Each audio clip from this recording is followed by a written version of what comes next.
What's going on, everybody? Welcome to OG55 Live. In this live show, we are talking Christine Waistlines McCarthy possibly being the next Disney CEO.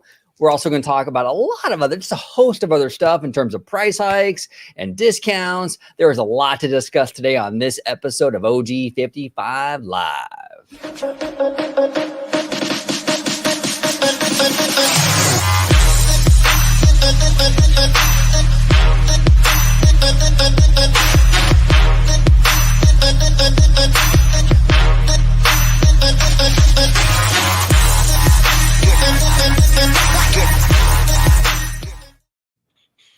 Welcome aboard to another episode of OG55 Live. Like I said, we are talking Christine Waistlines McCarthy, possibly being the next Disney CEO. She's at least in contention. She's a front runner, so to speak, for that position. We're also going to talk about some price hikes, and we're going to talk about some refurbs. There's a lot on the table today to discuss. But before we do that, I want to introduce my friends, my brothers. Without these two guys, this channel would not be the same. Right over here, we got Mr. Vash Sky, Dr. Dre, the DA, host of Freshly Squeezed show here on the channel. Dre, welcome back, brother. Hey, happy to be back. Happy to be back. This is going to be an interesting discussion right here. Not earth-shattering news this week, as it's been insane the last couple of weeks. However, a bunch of smaller stories that could be easily overlooked, but I think have their own significance when you really look into it. Thank you for having me on, OG. George, always great to see you. If you want to go ahead and follow me, you can go do so right down there at Vash Sky, right down there. Just go ahead and type that into the Twitters. Should pop up. As Christine Waistlines McCarthy would say, for all the robust discussion right there, you can go ahead and do that. And if you want to see me, well, it's going to be on the channel you're watching right now, Orange Grove 55, where you can find great shows like Orange Nerd, Citrus Corner, and my own, Freshly Squeezed, your source for juice, news, and info, squeezed fresh, right from the Grove. Let's see. Let's do a little, keep it classic there. There we go. And down below, we got Mr. D23, the family man. Welcome back, brother. Thanks for having me. Glad to be back on the channel. And the content that we provide on here is unlike what Christine Waistlines McCarthy expects for the food at the parks. So this is not going to be skimpy, folks. So, it's going to be robust and juicy. Yes, definitely. Yeah. But if you want to check me out, you can find me on my YouTube channel, Disney Family Man 23. If you want to interact with me on Twitter at Disney George, you could check me out with the new podcast, A Walk with Walt, with some of my other friends, along with someone else's special family member sister, aka Mr. OG55 sister, Ashley. Definitely check us out. And of course, you can find me here on Orange Grove 55 with Citrus Corner with all that sweet, juicy, but sometimes sticky Disney news and info. Pay attention, it's Joe time. Perfect. We got Showcase of Wishes in the chat. We got Matthew Murr in the chat. Let's get this party started. Ladies and gentlemen, boys and girls, to all who come to this happy place, welcome to Orange Grove 55. We'll do it live. Do it live. I'll write it and we'll do it live. Thing sucks. There we go. Now it's official. Cool. Now we are officially live. So the first topic of today is Christine Waistlines McCarthy. I'm going to bring up the article. Okay. So it says here, Disney's Christine Waistlines McCarthy emerges as top CEO contender to succeed Bob Iger. CFO, Chief Financial Officer, was the king killer who took down Bob Chapek. So all the trades ran with this rumor, right? That McCarthy is in the running. Okay, she's a front runner to replace Bob Iger. Now, personally, I think this is a really bad idea. Okay, she comes with a lot of the same baggage that Bob Chapek came with. She lacks studio experience. She's very much disliked by fans. I don't really see, like, if we're going to have basically the same equation, you might as well just have kept Bob Chapek. I don't know. I'm not really seeing the upside to Miss McCarthy. No, look, she's a great CFO, but a CEO, I'm not so sure. But a CEO, I'm not so sure. Dre, what do you think about this, man? This is kind of weird, right? Well, we'll read a little bit of the article here. This is from a Disney insider, as all these articles from the trades usually have, right? So Christine has always been a force to be reckoned with, but you have to put her on a list of top 5 possibilities after the last few weeks, a Disney insider said of the now prominent CFO. If McCarthy was handed the keys to the Magic Kingdom in the next 23 months, the exec would occupy a historic position as the first female CEO in Disney's soon-to-be more than 100-year existence. We talked about at OG how I think they were looking for, somebody who didn't fit the, let's say, the profile of Disney's previous CEOs, right? Somebody who, maybe was maybe had a different identity attached to them, right? But listen, this move is a little, I don't know. I just don't put much stock in this. I mean, look, Makes no sense. It doesn't. It doesn't really. Now, I don't disagree that, maybe she is in the list of top 5, but if she's in the list of top 5, I think she's number 5. I don't think she's anywhere near that number 1. And the reason why I say that is because, well, this now follows like I think 2 prior choices of, attempting to get somebody from the actually a CFO in the form of Tom Staggs, but also, kind of a numbers guy, bean counter type person from that kind of side of the studio to position them to be the CEO of Disney. And as we've seen for the last 2 picks, that comes with some big challenges. The studio side of the business is unlike any. Is unlike any other, and with Disney kind of being the front runner in that kind of industry, it really does take a CEO that is savvy enough to manage those relationships, as you learned with Chapek, or at least have them. I mean, that was the thing that kind of got Tom Staggs caught up in that whole thing was, well, Ike Perlmutter with an association with Steve Jobs' widow actually says to the board, hey, look, listen, Tom Staggs doesn't have any experience with talent or with the media side of this industry here. I think we should look somewhere else because of that, and that's what kind of tanked his chances. Now we're going to go, through Chapek, which we now understand that, is a legitimate concern when it comes to that side of the business, and go right into the CFO, Christine Wastelands McCarthy. To me, it just doesn't make sense. She is, from what I understand, extremely cold, as we have heard and seen over the last couple of years through various comments that she said. If people don't know, the reason we call her Christine Wastelands McCarthy was because, well, during, I believe it was an earnings call that was public, when asked about the topic of inflation and how to manage it, she was saying that they were reducing portion sizes at the parks for various meal items and so forth, and said that it was actually a good thing because the people that frequent Disney parks could stand to lose a little in their waistlines. So that's why we utilize that terminology and have utilized it ever since. She's not beloved by fans, especially, but the entertainment industry at large. This move just doesn't make sense to me, and I have some ideas on where this is actually coming from. But George, why don't you go ahead and provide a little bit more robustness to this discussion? Absolutely. I think kind of going off what you guys were saying, I think it's ironic that what held Tom Staggs from the position of CEO is now the complete opposite of the route that Disney is going to try to get someone to fill the shoes of CEO after Iger leaves again, due to the first time of, the decision making, and what put Chapek into the hot seat. And I think if they go this route, history's just going to keep repeating itself with the CEO because they're staying inside the bubble. I think they have to literally look elsewhere. And to be quite honest, if you're dealing with the park side, that I'm sorry, everyone has their own personal opinion on him, but Michael Eisner was a beast when it came to the parks, but he also had Frank Wells by his side that handled the finances and the books. So you had that Walt and Roy relationship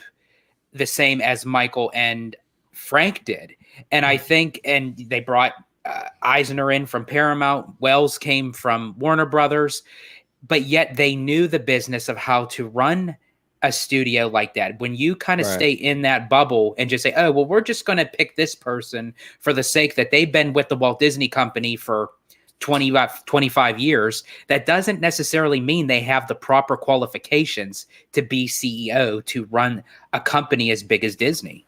Well, and that's the thing. It's like Bob Chapek was with Disney for 30 plus years, and a lot of people feel like he didn't understand Disney. And this whole notion that like, well, we have to hire from within because they'll understand the culture and what Disney is.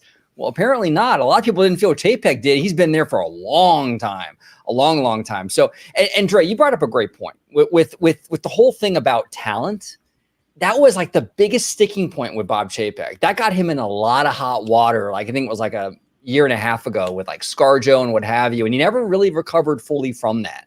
You know, Disney needs to get somebody that understands how to interact and deal with talent. They cannot bring in another person that's going to be kind of clueless to this. You know, they really have to hit the ground running, and Waistlines McCarthy is not it. She is a Bob Chapek figure. And again, to be fair to her, I think she's a good CFO. She's been there for a long time. She seems to do her job very well, but that doesn't mean that that translates to a good CEO.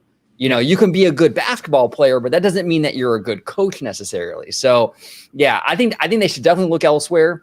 In the chat, Alessio, Matthew Murther talking Tom Staggs. I completely agree with you, fellas. I think Tom Staggs is the guy. If they can bring him over, he is perfect for this job. There's even other candidates though, females. If they want to have a female CEO, I mean, you know, Dana Walden, who runs the media division, would be fantastic. I'm open to that. Rebecca Campbell is another great option. You know, there's a lot of other great female candidates way higher on the list than Waistlines McCarthy. And that's what they're doing. They're only looking at it one-sided to say, okay, maybe it's best if we just have the very first female to run the Walt Disney Company. Well, that's perfectly fine as long as she has the credentials to do so. And I don't feel that McCarthy has those chops to run it.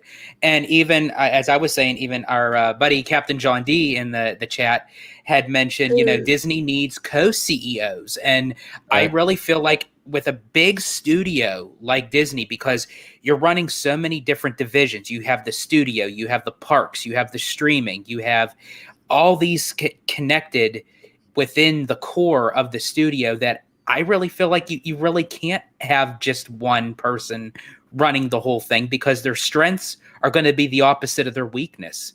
And I feel like that if you could find a good partnership that will be a good marriage, so to speak, of how Walt and Roy and Eisner and Wells was, I think that would be the route to go, because it seemed like after, you know, Frank Wells' unfortunate death and Eisner's out of the company, Iger came in. He did some great acquisitions for Marvel, for Lucasfilm. I'll give him that. But that's where, honestly, the creativity started to decline within the company's core. Yeah. You know, look, people have said, hey, maybe this should be a 2-person position. And I actually do think that's correct. It was a 2-person position largely when, like you said, George, when Frank Wells and Michael Eisner was brought in the 1980s. You know, it's only very kind of recently, when you really think about it, that there's been kind of this single CEO structure. And yes, I mean, Iger has made some great acquisitions, but we know that he has faltered in other things as well. It's probably best with a company this diverse in terms of the industries that it actually does business in, that maybe it is best to have a dual role there. And I think the board even thought that they were thinking that a couple of years even before Chapek was selected as the candidate by Iger back in 2020. And I think they kind of continued on with that kind of line of thinking when they approached Kevin Meyer and Tom Staggs from Candle Media. You know, just like, hey, would one or both of you be interested in helming the Walt Disney Company? So I think there is that kind of idea out there. Hey, look, listen, maybe we shouldn't go just for a straight entertainment guy like a Bob Iger, or just a straight bean counter like Bob Chapek. Maybe it really is a position where there should be kind of a dual-headed dragon, so to speak, at the top there. I don't know. I happen to feel that is probably most appropriate in this case. I also feel it's most appropriate for Lucasfilm, and the reason why I bring that up is because I remember a time when Disney was considering Kathleen Kennedy to be the CEO of the Walt Disney Company. Well, that was obviously before the whole Star Wars fiasco with Force Awakens, Last Jedi, and so forth. But before then, I mean, there was some real consideration there as well. Yeah. At this position here, I don't think it's appropriate to be solely ideological motivated. You really have to look at candidate quality for sure, and I don't know. I think, like you said, OG, there are better females for the position. Christine McCarthy, while she can play the corporate Game of Thrones very, very well, I don't think she can necessarily play the CEO position very well. Oh, I'm sorry. Go ahead. Oh, well, I was just going to say, I mean, with Chapek, at least he had experience in like certain divisions of the Walt Disney Company, right? Like he dealt with the home video distribution early on, and then he was moved on into like consumer products and then theme parks. Look, he didn't have any studio experience, which did him in really pretty badly. But at the end of the day, he did have experience in these other areas of the Walt Disney Company, where Christine Waistlines McCarthy has only been in the accounting kind of area of this company since she started in like 2000. She's got no experience with home video, no experience with studio, no experience with theme parks. And consumer honestly, products. I don't think 2 years is enough to bring her up to speed. Mm-hmm. I really think you got to look out. I think you got to look outside the company. I think there's a few candidates, like I said, Dana Walden. Here's the other thing too, though, that we all have to be kind of mindful of. Okay. There is definitely a grift out there. And this goes with the trades as well, that there is a grift. And there is a reason why McCarthy's name got more coverage in the media than Tom Staggs. Remember, Tom Staggs, it was reported a few months ago he was being considered for the CEO position. That they were talking to him back in June. Now that news didn't seem to catch fire though in the trades, like this McCarthy story. And there's a reason for that. And the reason for that is because anti-Disney is big business. Anti-Disney or Disney drama is big business, big clicks, a lot of views, a lot of eyeballs. And Tom Staggs, let's be honest, if you're looking for drama, he's not your guy. He's actually a really good candidate. But Christine Waistlines McCarthy will stir up the fandom, get Hollywood all riled up. That's why they ran with that story a lot harder and more aggressively than the Staggs story. Because both of these candidates, Staggs and McCarthy, they're both in consideration. But for some reason, the McCarthy one seemed to catch more fire. Wonder why. I think my feeling is that I think she was the one that kind of like was putting at the trades. Oh, I saved the Walt Disney Company. Right? Yeah. Just kind of set herself up for this position. I think she's the one behind this Disney insider leak right here. And I also suspect if she's behind these two things, she might be part of the undermining of Chapek throughout all these years that we've been talking about here. She might have been a central figure, not just as an Iger loyalist, but because she was playing the game for herself to be top dog as well. So that's kind of where I think a lot of this is coming from. Like Captain John D said earlier in the chat, which, by the way, thank you very much, sir, for joining us. You are fantastic, sir.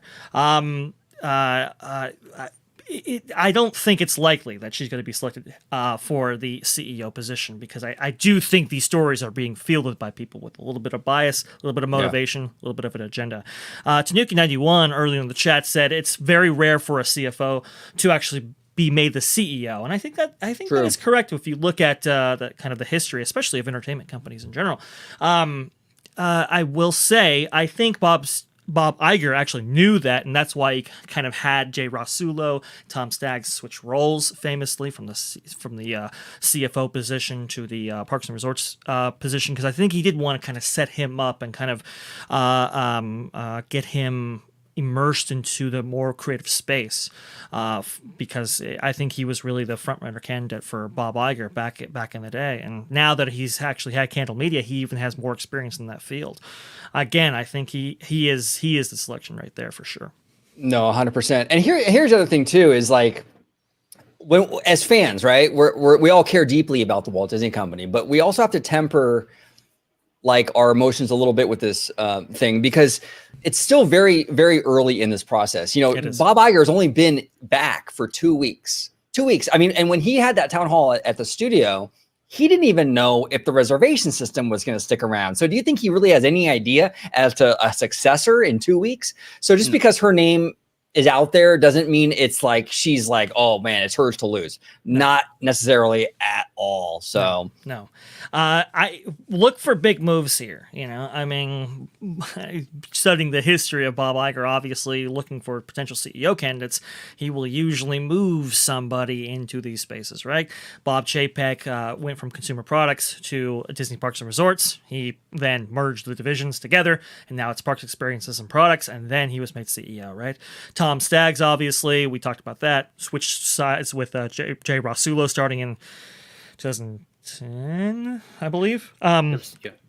So you know, it was kind of a multifaceted process there. If Christine Wastelands McCarthy is put into a different position, maybe one with kind of a creative role, then that's your indication that there's something going on there. Look for where she goes and where the person that she replaces goes as well.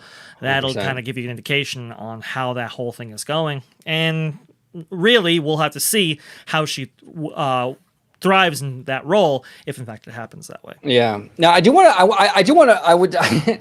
to share a little bit of breaking news here. A little OG55 exclusive. Oh, please. You know, McCarthy gets a lot of heat. McCarthy gets a lot of heat for the waistlines comment, right? Those, smaller portions at the theme parks and everything. Mm-hmm. Well, I'm hearing from my sources that she has a solution to the small portions at the park. Okay, I'm gonna go ahead and share you my screen real quick, and I'm gonna kind of show you what she has in mind for that. Tiny hands. So when you walk into Disney parks, everyone gets a set of tiny hands. It makes the food look bigger.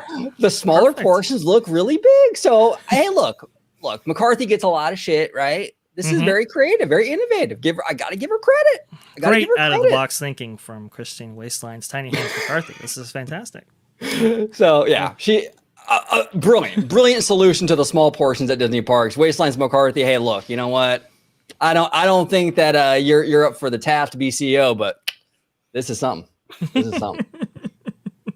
That's great stuff right there. Yeah, this is a story worth kind of watching and kind of seeing how it unfolds. I'm not putting much stock in it now, not until we hear at least a little bit more from, I don't know, some other trade publication or some other place putting a little bit more meat on these bones. But until then, I wouldn't put much stock in it. And then also, too, to kind of watch where Tomorrow gets placed. Because that's a big, ifs, ands, whats, or buts about it. Because as you had mentioned, Dre, depending on if they move Waistlines to another creative role, or if, who replaces her as the CFO. But then also what happens with Tomorrow. As long as I feel like that Tomorrow is still in that creative seat as far as like chairman of the parks, I think he's pretty much a higher candidate before McCarthy. And you know what? Yeah. And here's the thing, like I was wrong. I have no problem admitting it. I thought Tomorrow might have hitched his wagon a little too tightly to Chapek's wagon. And I thought he was going to be on the chopping block when Bob Iger came back, Not the case. I mean, I think I've completely changed my perception on that. After seeing these two men, Bob Iger and Tomorrow, in the parks a few days ago at the Candlelight Processional, these guys were attached at the hip. I mean, they were like in the zone, like really digging each other's company. They were vibing. I mean, Bob Iger's poor wife was trailing behind him the whole time. Bob Iger was like, just like in love with this guy, right? The chemistry. I mean, it was crazy. It was the bromance of the century, right? Yeah. So I think Tomorrow's not going anywhere. In fact, I think Bob Iger has really taken a liking to Tomorrow, and I think that there is a good chance that he's definitely on that short list. And I'm not a big fan of Tomorrow. I'm really not. I think that he seems like a really nice guy. And, no doubt, I would love to have a beer with the guy, Tomorrow, give me a call. let's go for drinks, man. But at the end of the day, though, I feel like he's a lot of like style, but there's not a lot of substance there with this guy. And that's what scares me about tomorrow. But I don't know. We'll see. But he's on that list, though. I have a feeling. I really do. Captain John D says Diamaro is elite level schmoozer, 99 Madden rating in ass kissing. I'm just saying. That's fantastic.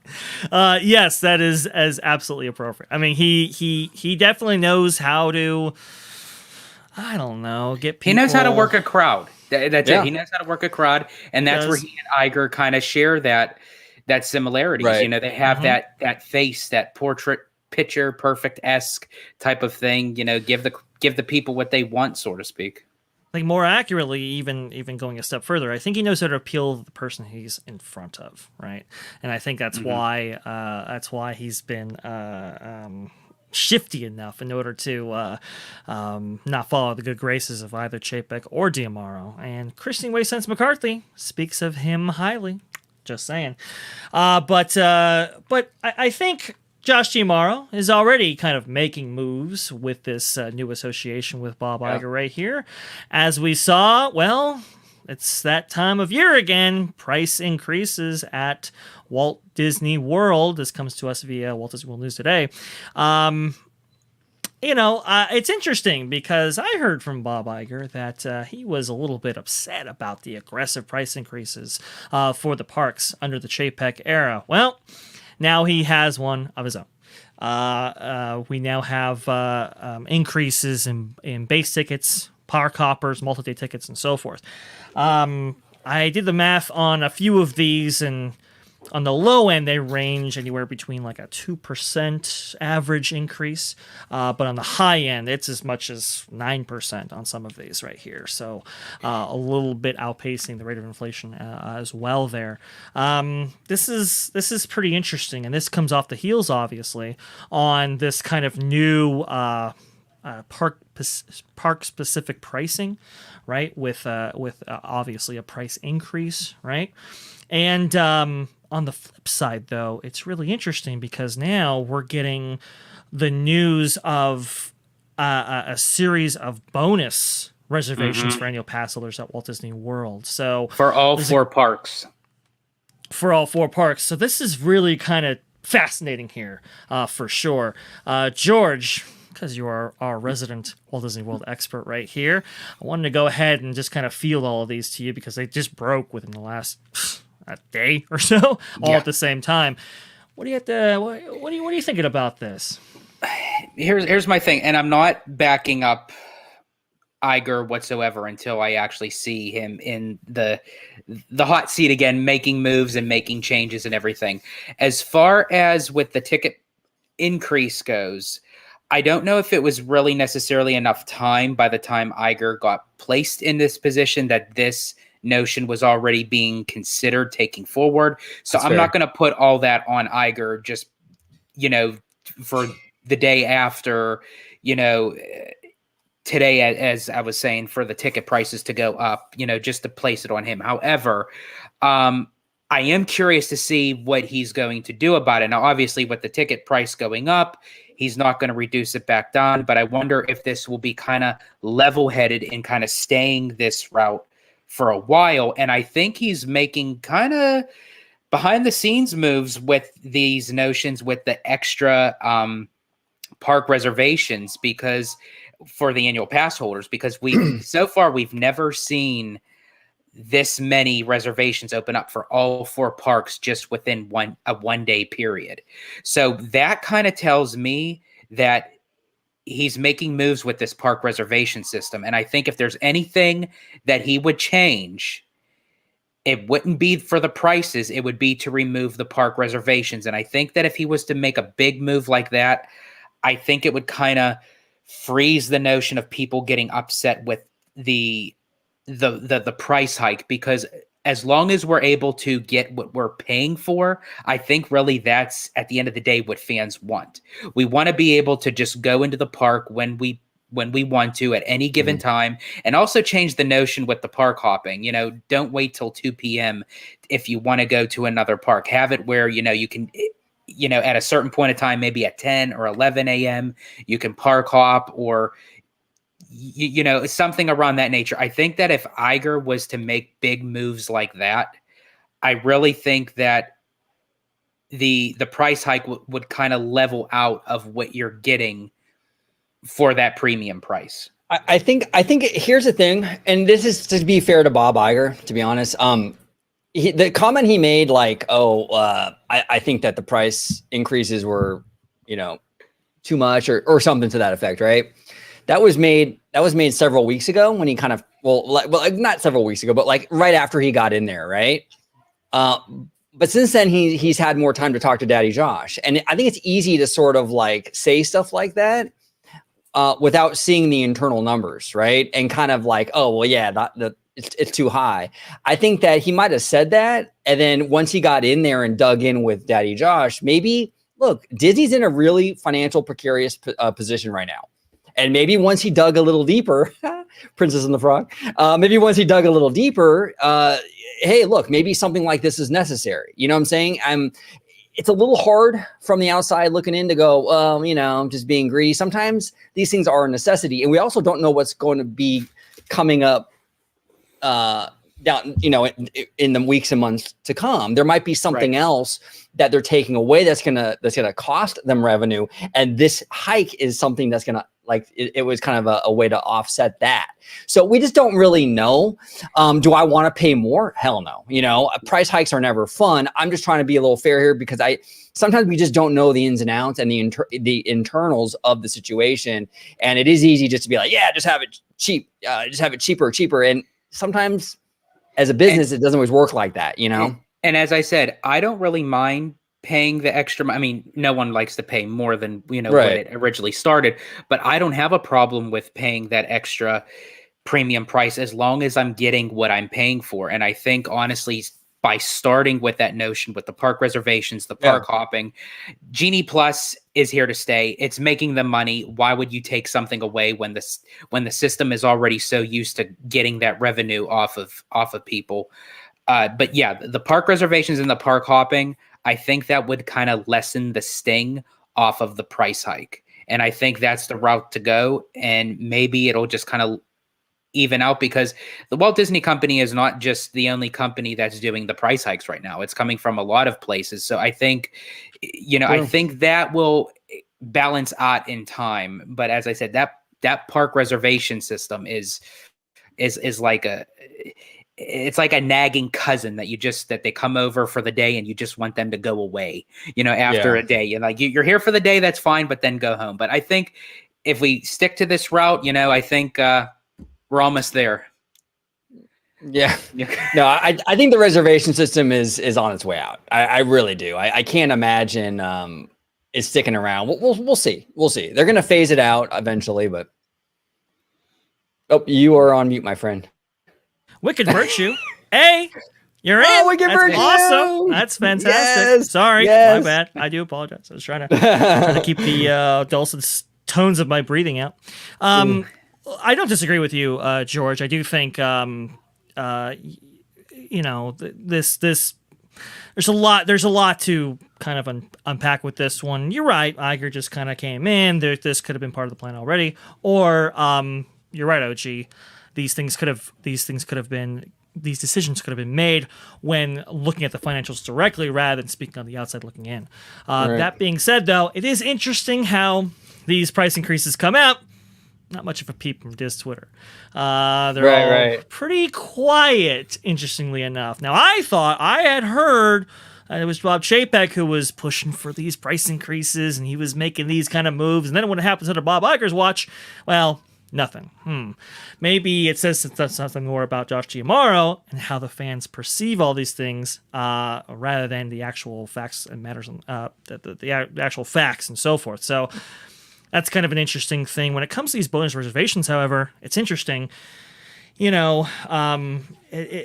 I find it very interesting that it's December 12th to the 23rd. This is usually a very high time for these parks, as we kind of know, but they're giving these kind of bonus reservations out to APs.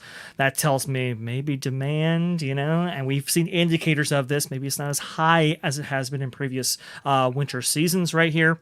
And that's the same for the cruise line, because the cruise line is offering a discounted rate price for the holiday season as well. So that kind of tells me that they're not filling up the staterooms as much during this holiday season, which is very odd. Correct. So that's a kind of an interesting dynamic there. Christine McCarthy talks about pulling levers to get APs in here. This is one of the methods in which they can do so, and they are. So it's interesting to watch. And it's also interesting, you talk about the reservation system, George. I do agree with you. It's one of the most hated things among guests currently. Side by side with Genie Plus, but it's a whole different story. I don't think it's a coincidence that some of the stuff is changing at around the time that we have heard it rumored to be changing in this kind of January, February type area. So I do think they're making moves towards a complete kind of makeover of the reservation system. It just might be coming slow. Now, here's a question for you guys, because it kind of goes without saying, like well, maybe not, but the kind of the theory is that like the reservation system, the complexity of all this is kind of turning people away from the parks, right? And that might be why demand is sort of waning on the parks side. Makes sense. But why the cruises though? That's weird, because the cruises, it's not a reservation system. I mean, the cruises operates how they always have operated. Why are we seeing demand wane there? Is that something different? Or? I don't think demand is waning from the reservation system. In fact, I think myself personally that demand is built by the reservation system itself. It's kind of like the indie effect, right? So I think it's a way not just to manage demand, but to actually increase it and spread it out over a length of time. I think we're seeing kind of a downturn industry wide. To be honest with you, I really do think we are seeing that. I understand that. What is it? I believe it was the CEO of NBC Universal, Jeff Shell, I believe his name was, right? He was saying that hotel occupancy and there are other metrics that they were using tracking the industry that demand was up. I don't disagree with that, but it has been kind of disparate. Right, it's been a little inconsistent, and there are metrics indicating and pointing towards a slowing down of this kind of demand for amusement and themed entertainment. So, I think Disney's kind of feeling it here. I think they are from multiple industries, but I do think other players in the game are as well. Definitely Six Flags, for sure. I can tell you that much right now. But in other areas as well. I think for the cruise line, I think that's just more that it's right now just it's getting too pricey. I think it's like for the holidays, people to just put food on the table for the holidays, to buy gifts, and then if you want to try to go for a Disney maritime cruise, you're spending like X amount of dollars, for a 4 or 5 night, which, I mean, don't get me wrong, I love the Disney Cruise Line. I can't wait to go back on. I mean, it got a special place in my heart. It'll never go away. But just for like that typical average everyday family that may have a family of 4 or a family of 5, can you really afford a $7,000-8,000 cruise for 4 nights? And I think that's where it's hitting, with the recession and everything. I think that's where it's hitting the cruise line. And the cruise line was the longest stretch part of the pandy and the shutdown and everything. It took, and they're still feeling it, because I mean, it took a long time to get the whole entire cruise line operated again, not just with Disney. Now, speaking of cruises, we have a galactic cruise line known as the Star Cruiser that's now giving discounts to DVC, if I'm not mistaken. Exactly. Yes. So this comes to us from Walt Disney World News Today again. This was a little time ago. I believe we hit this topic on the channel before, but George, he wanted to talk about it again. That's perfectly fine. Maybe he has some additional insight for us. But listen, hey, I believe the recent CPI numbers actually came out, the CPI metric that tracks inflation, and they superseded expectations again. So that's great. That's fantastic there. I think we're going to see maybe some discounting here in some places as a result to kind of offset that for consumers. And I think one of the places we're definitely going to see it here is for the Galactic Star Cruiser. No surprise. a little bit hard to book out those rooms when you have $5,000, $6,000 excursions to nowhere. So this is quite interesting. George, 30% discounts for DVC members only for these following departures right here. What do you want to add to this conversation? Well, the reason why I wanted to bring this back up was because I believe that they announced this around the time when they were announcing the discounted room rates for select Walt Disney World hotels. But I found this quite interesting that they are doing this discount for the Star Cruiser for DVC members. And I think it's not just for the Star Cruiser itself, because the last I heard that they were trying to fill up rooms for the summertime and they only hit less than 25% capacity within the summer months range. Now, and is that's that for Star Cruiser or for the Star Cruiser? For the Star Cruiser. And that I mean, that's sad. That's horrible for the summer months that they only hit 25% filled up of the rooms in that thing. But it also benefits in the sense because they chosen, I found very interesting, for DVC members, because DVC members are still taking a hit from the back in the time when they reopened Walt Disney World from the shutdown, because they lost a lot of their benefits. They lost tremendous. And it's like, I think honestly, DVC has also taken a hit. And I feel like this is a marketing strategy to kind of kill two birds with one stone, because the Star Cruiser is suffering right now. But honestly, DVC is suffering more, and Disney gets a lot of revenue that way through DVC. And I think, honestly, I'm seeing a lot of members, some of them that I personally know, and they're constantly selling their points. And some of them were actually even considering on giving up their membership entirely. Yeah, I mean, DVC has definitely taken a hit, George. Ain't no question about that. It really started during the shutdowns and travel restrictions, because there's a lot of European DVC members who weren't able to get into the United States in order to utilize their DVC points they were paying an annual fee on. So they had to, sell them at rock bottom prices, and so forth in order to make up the losses, so to speak. It was an absolutely terrible situation. But you're right, George. They've also whittled away a lot of the exclusive member benefits. And I think the thing that's really hurt DVC the most, honestly, is the lack of annual passes. I mean, let's be honest here. Who in the hell is going to buy into a DVC plan with the notion that you're going to be, saving or front loading a lot of your vacations on Walt Disney World property when you can't guarantee access to the parks you're staying next to? I mean, this is a huge impediment to DVC sales, I think, and it is absolutely bizarre what they are doing. I've also heard too that Disney is kind of buying up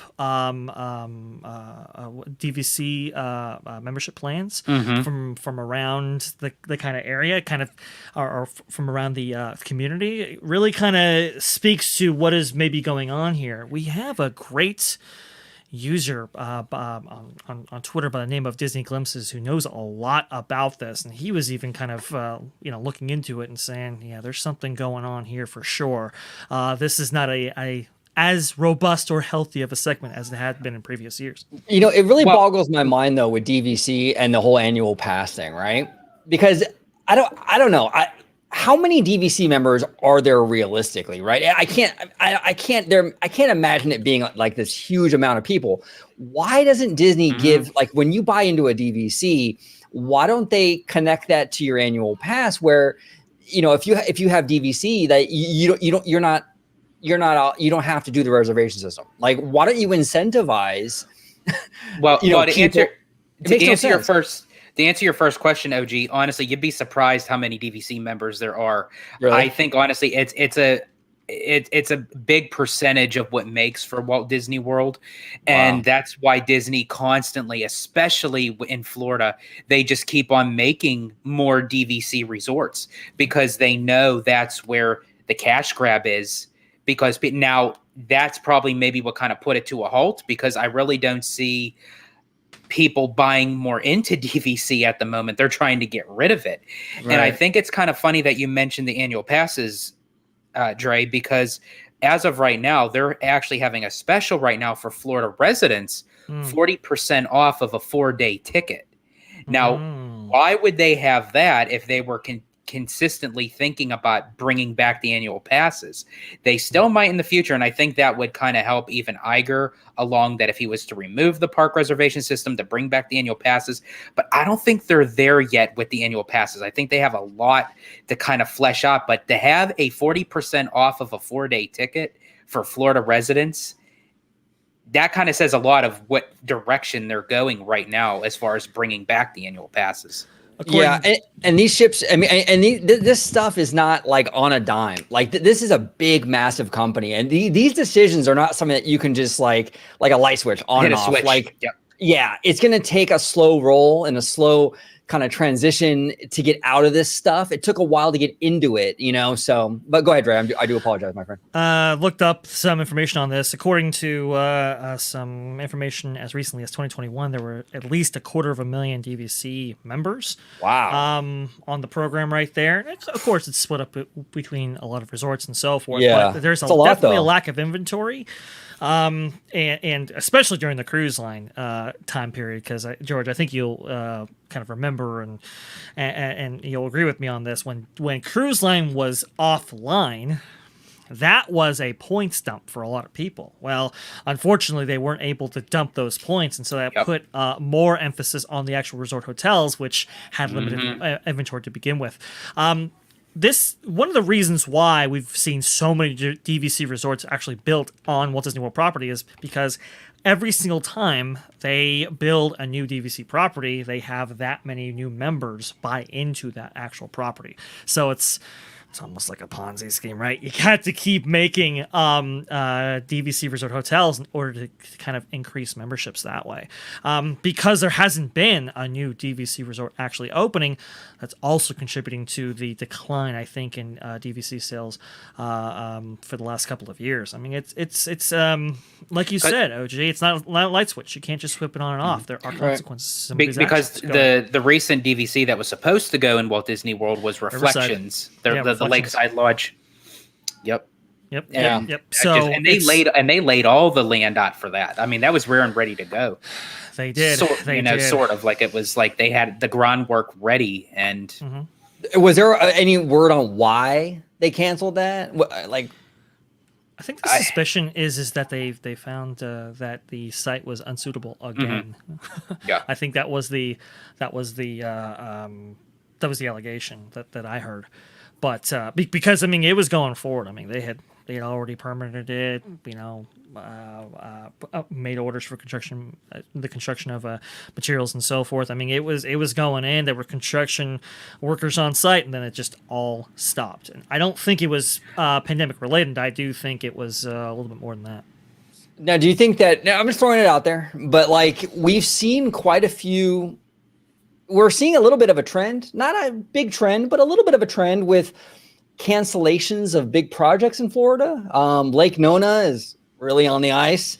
We're seeing the DVC thing was kind of pulled back. Is this maybe somewhat of a response to the DeSantis kind of hostility back and forth that maybe Disney is kind of second guessing how much they're going to invest in the state right now? So, but, I mean, as far as like for the for Reflections, no, because Reflections was canceled way before. That was long. Way before, yeah. And, I think they replaced it with the Polynesian DVC tower, right? That was that's kind of the new one. But I think to Dre's point, I think because also of the foundation and everything goes, plus I think a little bit with the Pandy only because of what you had mentioned earlier, Dre, that when they were kind of not knowing how long this was going to last. And for international travelers, why invest money in something when you can't use it? I guess so, but why wouldn't you start it back up once things started to open? I mean, that's the kind of thing right there. So I think there was a little bit more to it than that. I mean, Oh yeah, absolutely. Yeah. There have been some kind of crazy, mysterious cancellations, right? That, for example, the theater, right? The Main Street Theater that was supposed to now it's not coming, and it's like, why didn't this work out? I remember that definitely had something to do with the area of the foundation of something. It would not support the weight structure of the building. Yeah. Yeah. Now I want to give a big shout out to Captain John D, friend of the channel. Thank you so much, Captain, with the $20 donation. Extremely generous. Thank you so much, brother. It means the world to us. Thank you. John D. 100%. John D is saying the next Disney CEO will be Peter Rice or Dana Walden. Interesting. Hollywood ties are too valuable. Wouldn't discount someone filling the COO role as well. Tomorrow is Peter principled. Great discussion, boys. Tiny hands. Yeah, you know what, John? I think that you're on some. Dana Walden is definitely a candidate, and she's high on that list. And actually, I wouldn't necessarily be against. I don't know enough about her, but I think she's done a very good job in her role. I know she's been very successful with things like Hulu and what have you. I'm open to her. I really am. I'm open to her. Peter Rice is another one. Now, Chapek, as the trades say, unceremoniously fired him, right? But now notice, all the trades are running about how talented Peter Rice is, and he's this big figure in Hollywood. He's been gone a while now. How come he hasn't found a new role somewhere else? I mean, Interesting. Walter Hamada, he got fired from Warner Brothers, and like 2 hours later, he had another job. Right. How come Peter Rice hasn't found another job? Is it possible Peter Rice, these guys talk, knew that his boy Iger is coming back and waiting in the wings? I don't know. I'm just putting it out there as a theory, but I wouldn't be surprised. Honestly, and I told Ray this earlier, I think Peter Rice has a better chance of being the next Disney CEO than Christine McCarthy. I really do. I absolutely Because out of all the people that Chapek asked, it was Peter Rice during that summertime where, everything just kind of like blew up to say, oh, why did Chapek, kind of get rid of Peter Rice? And it was always a speculation because that was his competition. So when you have someone opposite of Chapek as a predecessor to Iger, it's a possibility. I don't think. Yeah, I've heard the competition comments. Maybe that played a little bit of it, but I think Peter Rice was undermining Chapek. Yeah, Chapek so do I. But I think that was the bigger story. Nobody wanted to go ahead and run with that story because they hated Chapek so much. But I think that was. But like in Chapek's mind, that was his notion to get rid of Rice, because down the line, could he have been his replacement? Perhaps. It's possible. I can't discount it as a theory, but.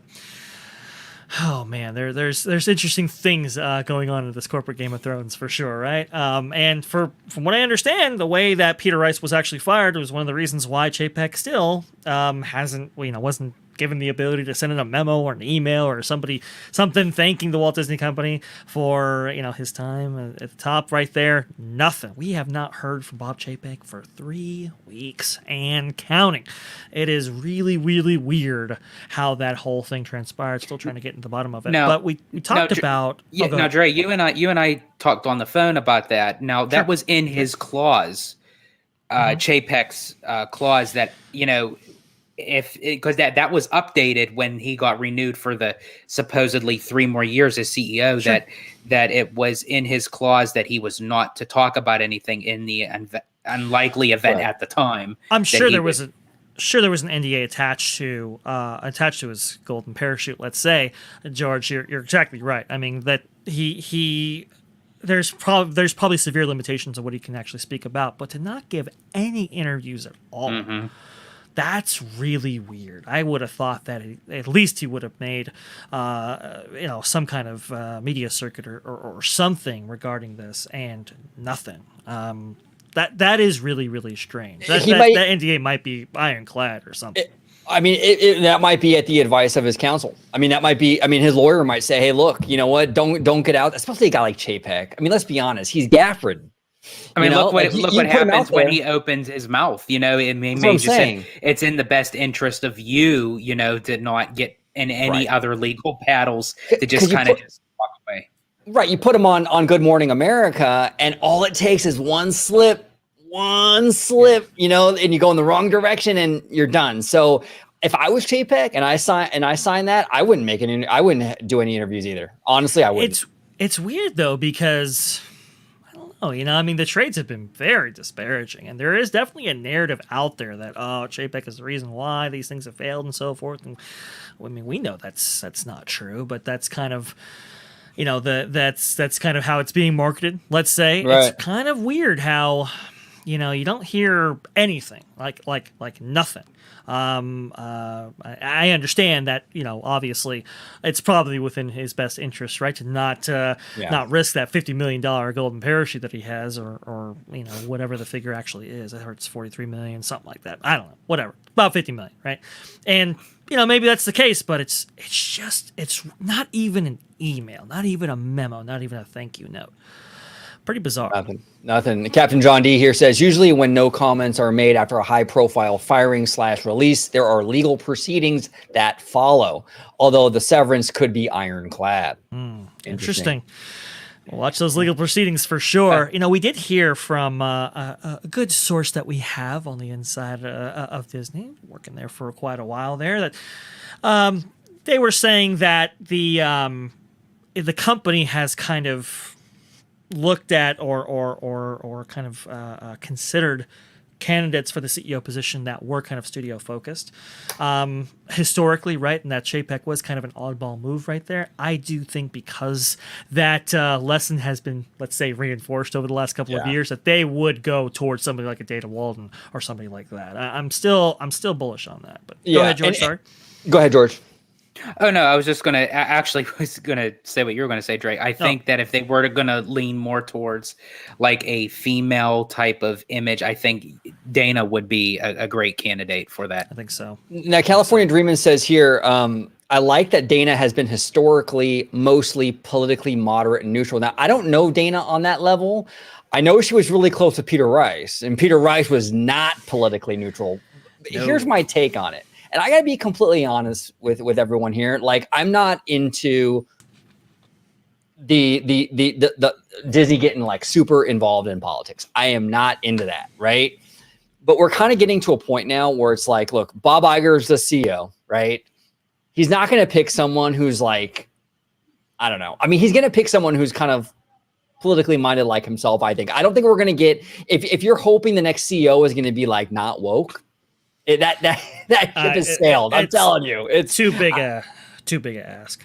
I think it's I mean, Hollywood in general already is like way in that direction, But here, California Dreamin', what you're saying here about Dana is actually encouraging. I don't know enough about her to really know one way or the other, but if you've noticed that she's more neutral, I think that's good, actually. I think that's really good. So I hope that's the case, because I think we need more of that at Disney. I think they need to get out of that and worry about creative and focus on creative. And actually, I'm glad that you brought up creative. If I could bring up something really quick that we didn't have a discussion about, that was just released, I believe it was by WDW News Today, that Tafiti had been installed over at Epcot for the journey of Moana. So I was curious of what you guys thought of that, to the notion that you have this. I mean, they already had made the announcement, but after like kind of physically seeing her in the placement, what are your guys' overall thoughts on that? Real fast. Chapek writing his book right now, Showcase. Yep, that is absolutely probably the case. I definitely want to read that book for sure. No TMZ sightings. Nope. Casual. Welcome to the chat. Theme Park Casual. Come on in. Water's warm. We got California Dreamin', Captain John D, Wicked Virtue. Man, we got all the big players tonight. This is fantastic. But one sector, we got to do our casual drop. We got casuals in the house now. We got to do our casual drop. Of course. I don't know. Fly casual. There we go. Perfect. Thank you, OG. I do appreciate it. Yeah, Tafiti. It's a little strange looking. In Epcot, it actually looks pretty good on its own, and the rock around it looks awesome. It's just very kind of out of the ordinary for Epcot. And I know Epcot is in the kind of the mode of they're transforming themselves. They're reimagining the Epcot experience, right? It's a little weird right now, but I was kind of saying to people, hey, look, listen, think of it as kind of a permanent topiary from the International Garden, Flower Garden Festival, right? You can think of it kind of like that. It'll just always be there. So in that vein, maybe not as weird as it could have been. But OG, what are your thoughts on this? Honestly, I think it looks fantastic. I gotta be real. That looks incredible. That looks like a direct lift from the movie. I mean, in and of itself, just judging it based on the figure itself, I think it looks absolutely incredible. I love it. I agree with you. I think it's a little weird in Epcot and seeing like Spaceship Earth behind it. So, I don't know. It's a little weird, but like you said, they are definitely transitioning Epcot into something kind of different. Do you guys kind of look at the of how the picture is angled, that her hand is like holding Spaceship Earth? Like in the palm of her hand. Oh, yeah, she kind of does look like that. Wow, our Spaceship Earth. Yeah, Captain John D. I was fairly surprised to see such a finished piece like Tafiti unveiled so far away from the opening date. Yeah, from what I understand, they've had a supply chain issues, severe supply chain issues related to this project specifically, that has held up certain supplies like steel and so forth, but other things I've heard, because of those kind of delays, other things are finished and ready to be installed. So it's kind of like you're going to see, I think, a little bit more of this going forward, unfortunately. But California Dreaming with the California Dreaming. Appreciate it. Thank you so much, sir, for being the three of the coolest guys on YouTube. Come on, now you're gonna make me blush here. This is awesome. Thank you. Thank you so much, California. Yes. That's awesome. Thank you so much, brother. It means a lot. It really does. But yeah, this is interesting. This is very, very interesting. I don't know. I gotta be real. When they announced this Moana kind of walk through water thing, I was like, oh god, this is. I didn't care about it at all. But I gotta say, the rock work looks way better than I expected, and this Tafiti thing, it looks fantastic. I don't know. It's turning out to be a pretty high quality addition to Epcot. I just wish, I don't know. I just wish I don't know. It, like maybe an Animal Kingdom or something, I think I would have appreciated it more. You know? I just hope that when you walk into the main entrance of Epcot, when you go into, I'm so used to calling it Future World. I'll probably call that to the end of time. When you go into the neighborhoods for the World Celebration and World Nature, I just hope that you just don't see Tafiti as this overpowering figure looming over like in the eye space of Spaceship Earth. That's my only critique. Right. I do agree with you, OG. I think that the scope and the look of Tafiti herself would look much better in Animal Kingdom, especially if they are considering on adding the Moana land to replace Dino Land. I think that would have been a great addition to actually add Tafiti into there. And as you had mentioned, like with the landscape and everything, theme park casual, exactly. Future World forever. It just hands down. But yeah, that would look so much better in Animal Kingdom, and to incorporate the water and what have you. Yeah. Could you share my screen? Yeah, no, fast, OJ? Absolutely, brother. This comes to us via Laughing Place. The backside to Tafiti looks a little. That's interesting. But the rock work and everything like that looks awesome. Like it looks really good.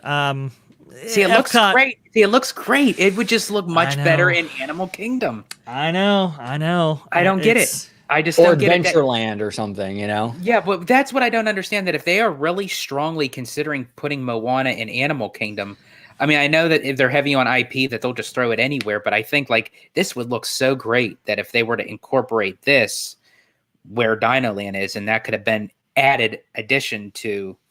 You know, there was a reimagining that was dreamt up during the kind of the aughts, the kind of the 2000s era, that would have incorporated a lot of naturalistic aspects into Future World. The idea was well, okay, architecture ages, right? But nature, flora, that doesn't ever go out of style. So in order to keep it relevant, that was kind of the mindset there. I wonder if this project was a holdover from that that previous project, and then given a Moana overlay. That kind of sounds most accurate for me. I think they wanted to go in this direction. It's just they needed to apply a theme to it, just like they need to apply a theme to the treehouse, right? So it's inspired by Smithsonian Robinson, inspired by Moana. And Theme Park Casual here says Epcot should be infotainment with touches of IP, not IP doing the heavy lifting. I would agree with you, Casual. The only problem is that we're not normal. Like all of us here today, we're super fans, right? Because we love the old school Epcot and the infotainment and all that stuff. The general public, the normies, do not want that. They want the Moana, they want the Frozen, and honestly, Disney's going to market to the general masses before they market to us, unfortunately. And look, Epcot's been going in this direction for a long time. I know a lot of people like to kind of blame Bob Iger and they blame Bob Chapek. Michael Eisner started this whole. The Epcot has been more and more IP driven for decades. Decades, there was a Barbie celebration at Epcot. Oh God, I remember that. I remember that. This thing has been moving in this direction for a very, very long time. So at this point, the IP thing, it's going to happen. My only thing is that try your best to respect it, where you're putting these IPs in the park, and do it with as much quality as you possibly can. I don't think IP is inherently bad. I just think that you have to be really, really careful as to how you use it, where you put it. For example, a perfect IP for Epcot would be like Inside Out. Inside Out would be phenomenal because you can make that, educational, but yet it's the IP for the normies. Things like that fit very well into Epcot. I want to see Disney be a little more mindful with some of these additions and kind of do it in a smart way. Don't just shoehorn it in there. But yeah, the IP casual, it's gonna happen. That's where they're going. I remember this from some of that Barbie. There it is. Epcot, right there. And this was during the time where Disney had some odd decision makings that incorporate these type of IPs in the parks. Like they had the Barbie, they had the Ninja Turtles at MGM, they had to promote Dick Tracy. They had this little clump of IP that just stood out very, very well, but I don't know for all the right reasons. Again, this is Epcot here, ladies and gentlemen. Right. This happened in Disney's history right here. And can you imagine how mad fans would be in social media age for something like this to come up at Epcot like today in this day and age? Can you imagine? Oh man. Wouldn't go down well, OG. I don't think. I don't think that would go down well. But look, listen. Here's the thing, and you talked about it before, OG, with regards to infotainment and so forth, and that kind of mass appeal right there. I've talked to you about this, OG, but I haven't talked about this with George or the masses and so forth. But I was looking into kind of metrics for success and how people kind of will kind of predict success and so forth and all of that. And one of the big factors that kept coming up was curiosity, right? Wanting to know all you can about the world around you, about certain things that that interest you or don't interest you right now, but you're kind of curious about kind of those things and how they play out going forward here. I think a lot of the people that are in this chat right now and watching this video right now are of that kind of curious mindset, right? They want to know a little bit more. That's why I say, hey, the OG55 chat, I cut above the rest, right? And I think that's true for all of us here. But I think the Imagineers are very curious people, and they kind of want to know themselves about the world around them, and are looking to share that with the world. And I think they kind of got themselves in the trap where they kind of felt like everybody was as curious as they were.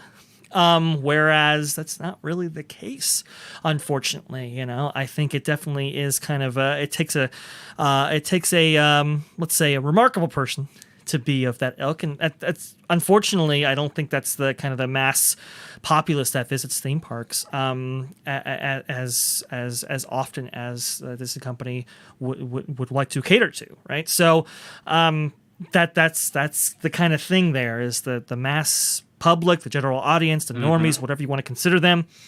I think they're not into infotainment as much as we are, which is really, really unfortunate. And I think that's why when Michael Eisner was brought in, he was kind of tasked with fixing Epcot and making it more, mainstream. And I think one of the ways he did that was the inclusion of different IP. I mean, he got the Fab Five in there almost immediately. Remember? That was a big deal that the Disney characters were not part of Epcot, and now they're being incorporated in that story. Captain EO, Barbie, Alan DeGeneres at what is it? The Universe of Energy. Universe of Energy. All that kind of stuff. Yeah, I agree. And just kind of what you were saying, Dre, and then what OG was saying, I think us as a Disney community, big or small, we're not the norm. We're not normal in that sense. And Theme Park Casual got to see that firsthand when he and I had dinner at Disneyland. He's still sending me the therapy bills for that. So sorry about that. Sorry about that, Casual. Yeah, for sure, right? No, he's a really cool guy. Should we segue to our next topic? Yeah, I think that's most appropriate. Now, since we've been in Walt Disney World this whole time, we might as well just stay there and go over to the other park, which is Speaking of water, and speaking of Journey of Water, right? Well, and to kick off us going back to the West Coast. Now let me welcome everybody to the Wild Wild West. There we go. We're going west. Well, we're staying east, actually, OG. Oh, Sorry, okay. a little bit premature. Okay. We're staying in Animal Kingdom. We're staying the adjacent park, not the adjacent resort. I thought we were going to the World of Color. Wait. Let's redo that, because if you actually look at the map of Walt Disney World, Animal Kingdom is west of the resort. There you go. Now, hit your play. Hit your play. Hit the play. Now let me welcome everybody to the Wild Wild West. There we go. We're still going west. Nice work, George. I love the save right there. So, a couple of things here that were most interesting. Well, I'll start out here, right? Because this one, this one we can feature, but I think the other one has a little bit more meat in terms of discussion here. So, Walt Disney World News Today actually came out with a rumor saying that the Avatar: The Way of Water would be maybe incorporated into the Tree of Life Awakenings ceremonies featured at the park nightly. And it was an interesting kind of idea, and one that was likely, honestly, because it's a modest synergistic thing that they could do. And sure enough, beginning December 12th, the Tree of Life in Animal Kingdom, quote, will awaken in the evenings with an all-new experience inspired by Pandora, the world of Avatar, and the film The Way of Water. And they produced some marketing material for it, which is kind of cool right there. Good. I do think it's good that they are maintaining this relationship, obviously, with James Cameron, with Avatar being incorporated in Animal Kingdom, and I think that this might be a precursor to maybe more things to do with Pandora, as James Cameron himself actually brought out recently in Variety. He says this, quote, "When Bob Iger came back a couple of weeks ago, I did send him an email and say, hey, we can do Avatar 2 and 3 motifs and put them into the physical hardware of Avatar Flight of Passage. He liked that idea. So nothing has been decided, but we would like to carry that along and update it from time to time with things that flow back out of the movies, because I think there's a good synergy between the physical base where you can go and just kind of meditate and be on Pandora and how the movies progress the story and bring in new imagery. This is quite interesting. We've suspected, George, for a while here. That's like, okay, here we go. This is the big push to get some of this stuff in here.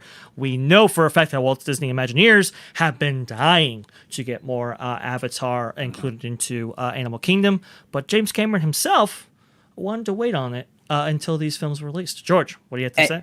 And now the fact that Cameron is actually kind of giving them the green light that it's okay for him, I think, honestly, Imagineering, and especially sending a letter to Iger, Cameron's a force to be reckoned with. And when he goes balls to the wall, man, I mean, he really slams them hard.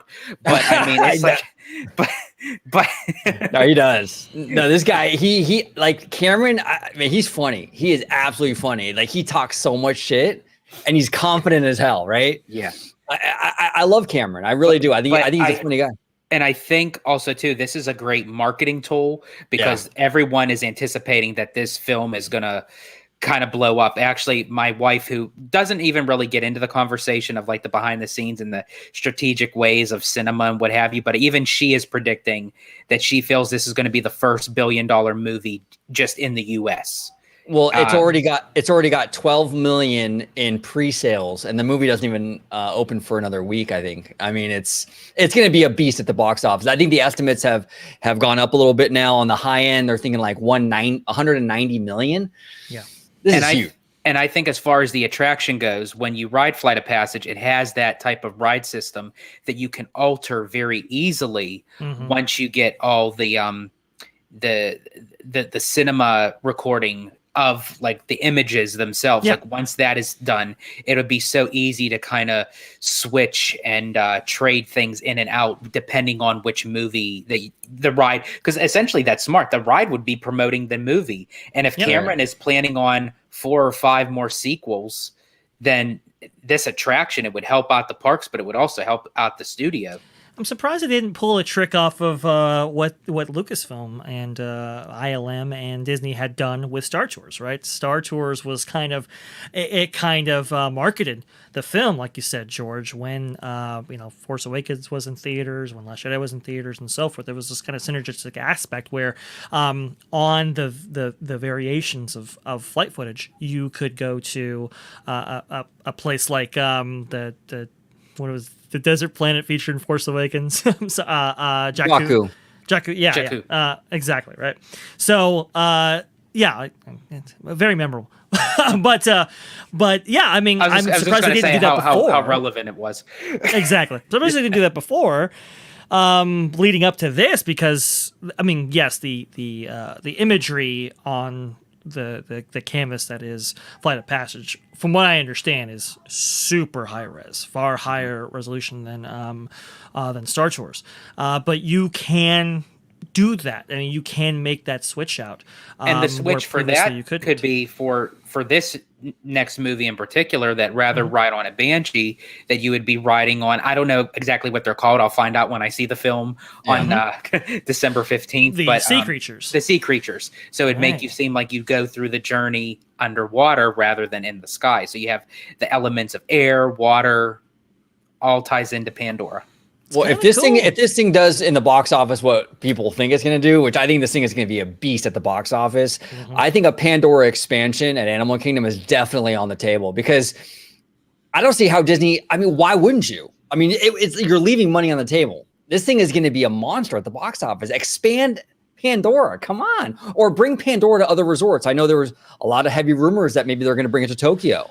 Well, when they made the announcement that they were doing this deal with James Cameron for Avatar and their inclusion in the parks, they say, hey, this isn't just going to be at Walt Disney World. This is going to be brought around the world at all other theme park destinations. I think that has been the kind of the idea for a while. It's just, do you necessarily want to tie yourself to a franchise that only has one film, right? And that might have been the thing there. Also, too, I mean, Pandora did have its problems initially, right? I think building a Flight of Passage and, as Showcase says, the boat ride, what is it, the Navi River Journey? In the same building, not quite the best decision possible, because of one affects the other and so forth, right? But overall, these are things you can iron out. And OG, I think if this movie is a big success, I absolutely predict that we'll get an expansion of Avatar for sure. I think Animal Kingdom needs it, and there is land adjacent to it set aside for that very purpose. It really depends on how big this thing actually goes and whether or not we actually see this in other parks around the world. I think there's momentum towards that, but I think it's going to need a big push here. I personally feel like if this is as big as what I anticipate it's going to be, I think that they'll put the Dino Land project on hold and move forward with Pandora first beforehand. Yeah. I hope so. Yeah, I hope so.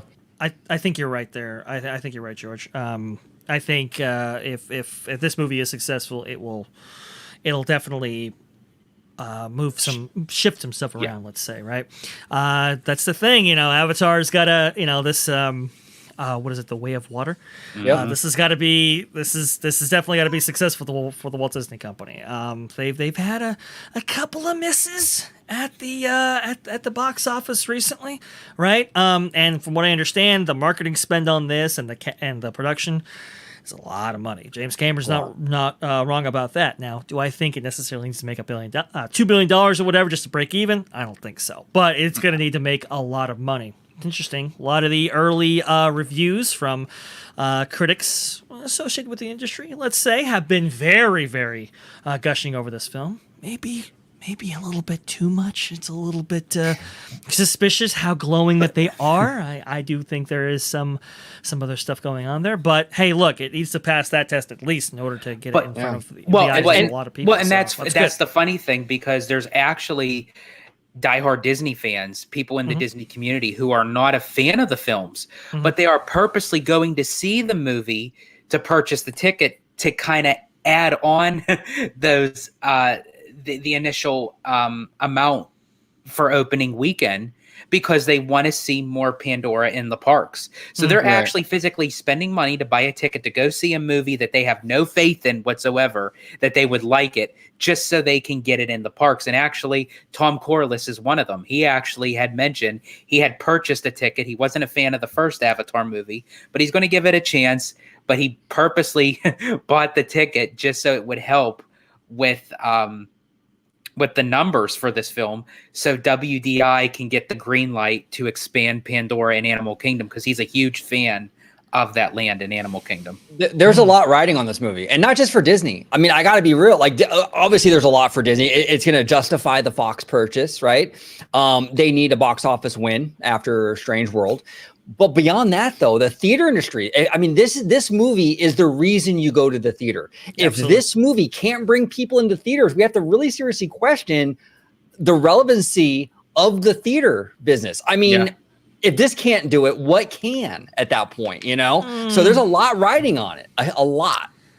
I don't think so. I mean, look, we had a big hit in the form of Maverick. And we had an even bigger hit in the form of Spider-Man No Way Home. I think one movie I don't think make or breaks that industry. However, I think the industry itself is very much banking on it for sure. Yeah. George? Yeah. No, I was just going to say, I do agree with you with Maverick and No Way Home. I've seen both of them in theaters, and they were phenomenal. But I just wonder if the theater franchise is necessarily going to keep waiting just to have that one little lightning in a bottle every few months, where they used to be hitting out hit after hit, just within the theater, not just speaking of Disney, but just it's one of the reasons why theater owners have renegotiated the take with NATO, not National Association of Theater Owners. It's terrible name, but okay, whatever. But they renegotiated the take with these studios because, it's become event picture driven, and there's so much, the streaming windows have changed. Obviously, they demand a little bit more of that studio, of that previous studio take for themselves. But I mean, you're right, George. I mean, you need some hits here. You need some wins. The theater. The slate for late 2022 has been a little soft, so this will definitely up numbers.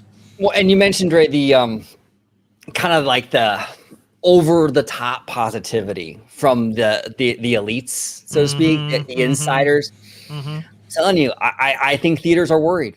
I think they really, really have. I think there's a lot riding on this with theaters too, but we will see. I don't know. I think it's going to do well anyway, though. I don't think there's going to be an issue. I think it's going to do very, very well.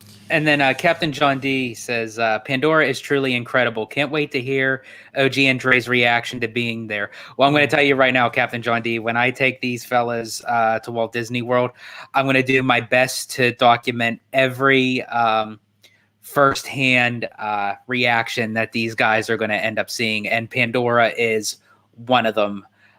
Because it truly is an immersive experience, and not even just with the attractions, but just the scope and the land in general. It really gives you the sense of leaving Animal Kingdom and transporting you to Pandora, which I think is phenomenal. And that's what the fans love. They love this land. It fits so well with Animal Kingdom, and they want the film to succeed. They want the franchise to succeed, not necessarily because they're into the movies, but because of what it's going to do for the theme parks. Now I have a question. Sorry, Dre, you go first. Well, no, there's definitely a lot of people that want to succeed. I think Bob Iger is among them, and I think I think the media and the trades, I think they know that, right? And I think they are kind of pushing this along here. Like I said, there's a lot to this kind of thing, but hey, look, listen, if we can get some great reviews and get great word of mouth off the bat, Disney needs to win here, folks. They need to win any way they can get it. OG, you were gonna say? Yeah, no, I was gonna say that the success of this movie, look, don't want to count chickens before they're hatched. It's looking like it's going to be a monster hit, but we'll see. But if it turns out to be the monster hit we think it's going to be, is there a chance we see a Pandora at Disneyland Resort? I mean, there's all kinds of talk about, Disneyland Forward kind of expanding into these other areas, assuming that gets approved, or maybe even into a third park. Is it possible we see a Pandora come to Anaheim? I mean, there is that area to the north of Tomorrowland, to adjacent to Fantasyland, right? That it's but you know what, OG, that's kind of a daunting task. Like, I mean, Pandora in Disneyland, that's like putting Star Wars in the back of Disneyland Park. Right. And just It's impossible. Reworking the whole waterway area connected into Toontown. I mean, come on, who's going to do that? Right. Who would? I mean, that's but I mean, look, to your point, OG. I mean, what franchise straddles futuristic technology and a fantasy type setting? Right in the middle. And they have Matterhorn right in the middle, too. So it kind of. Well, that was the one thing that people were worried about with getting rid of the submarines was you lose a lot of aesthetics of the lagoon. But if you build Pandora right there, you don't lose any aesthetics. That's going to look dope as hell. It's going to look beautiful. So you keep the aesthetics. You put a great franchise in there that seemingly is going to do very, very well going forward. I don't know. I'd be up for it. This is really going to probably throw people out for a whirlwind. But I mean, because everyone does love the subs. But if they do kind of interchange that into Pandora, what if you were to change the subs to the Way of Water? Because essentially you're going underwater and you can add in the technology that you see in the film, but you're actually in the attraction itself. It's an idea, George. It's an idea, I mean, it is, but I think James Cameron, though, I don't know how down James Cameron would be for a reskin. He's very particular. But I mean, like if they were to retheme that whole section, but the subs would be a part of the land. Yeah. So maybe not just that attraction, like you're going to incorporate that into Pandora, in between Fantasyland and Tomorrowland. It's going to be interesting to see how Disney leverages its distribution rights to Avatar now that they kind of own 20th Century Fox and the way they do, and they had exclusive distribution rights with regarding the Avatar series of films and so forth. It's gonna be interesting to see how they leverage that to get their way a little bit when it comes to the inclusion of Avatar in the parks going forward. Not a bad idea, George. Like you said, OG, though, he is very picky. But if you do it, I mean, if you do it well enough, hey, maybe that opens the door up, even with James Cameron, because I believe was Terminator Salvation, was that an overlay? I'm sorry, the not Terminator Salvation, but the Terminator 3D, was that an overlay? Oh yeah, existing facility before? Yeah, that was. I'm trying to remember. I thought that replaced something. Did that replace Conan the Barbarian? No, I don't. There's something there. It was something. I do have to, because it did. I know it replaced something. I just can't remember what it was. Okay, so sometimes these things work out, but from with regards to Pandora at Disneyland Resort, I had heard, and I've speculated myself, that the most likely candidate to include Avatar as part of its design language for any park on the West Coast, it's probably going to be a third park for Disneyland. I think it's the most likely outcome, but that'd be cool. You're right, OG. I mean, if this thing is really, really big, if this thing really, really does buku business, I wouldn't be surprised if they kind of carve out a space at, kind of that northern tip of Disneyland and go, here we go. That could even be for future. How do I put it? It's sort of like fixing the bugs that the Galactic Star Cruiser couldn't do, and maybe create something where it takes guests and transport them to Pandora. So you do like a 2-night experience, that way, Yeah. Interesting. T3 replaced American Tail. Okay. Ooh. Yeah. That at Universal Studios Hollywood it did. But did that I know happen that there wasn't I don't think there was American Tail done at Florida. I mean, as far as like Fievel's Playland, but I don't recall that being in the Well, the Fievel's soundstage. Playland existed and in Hollywood. And yeah, in Hollywood's case, it did replace that section of land. Right. But I mean, like in the one in predated- Florida. Yeah. Yeah, I think Florida's predated Hollywood's. I want to say that there was something there. Anyway, I'll look it up. I'll see. I'll get back to you guys. But listen, I think a great idea, whether it's an overlay or not. I mean, I would be. I would think James Cameron would at least be open to it. Whether or not he actually does it, that's a whole different story. But hey, who knows? But I think. Oh, go ahead. Well, I was also going to say another interesting prospect is like, look, he's if Cameron's crushing it with the Avatar franchise, I wonder if Disney incorporates Cameron into more projects outside of Avatar. That's another whole thing. Like, I mean, if he's a star player, why wouldn't you utilize that guy, right? I mean, he's got the golden touch. I mean, if he's not too busy with the Avatar stuff. Perfect. Yeah. But I mean, he could do, this guy seems to know what audiences want. And to get him in there, I mean, I don't know. I mean, he can create a whole other franchise even beyond Avatar. Who knows? Now, again, he's got like, God knows how many Avatar movies in the works right now. So the guy's very busy, but I don't know. He even said if the fans want it and have a high demand for it, he said he already has ideas for 6 and 7. Well, Yeah. We'll see. It really just depends on this film. There's a lot riding on this. The future of the franchise, incorporating into the Disney parks. It's all kinds of stuff. So, hey, if you want this to succeed, yeah, go out and get a ticket. It looks awesome, and we've heard that the visuals are stunning. So, I don't think it's going to be a bad purchase. But going out west this time, on the west coast of the nation here, going to Disneyland Resort. OG, you got that going?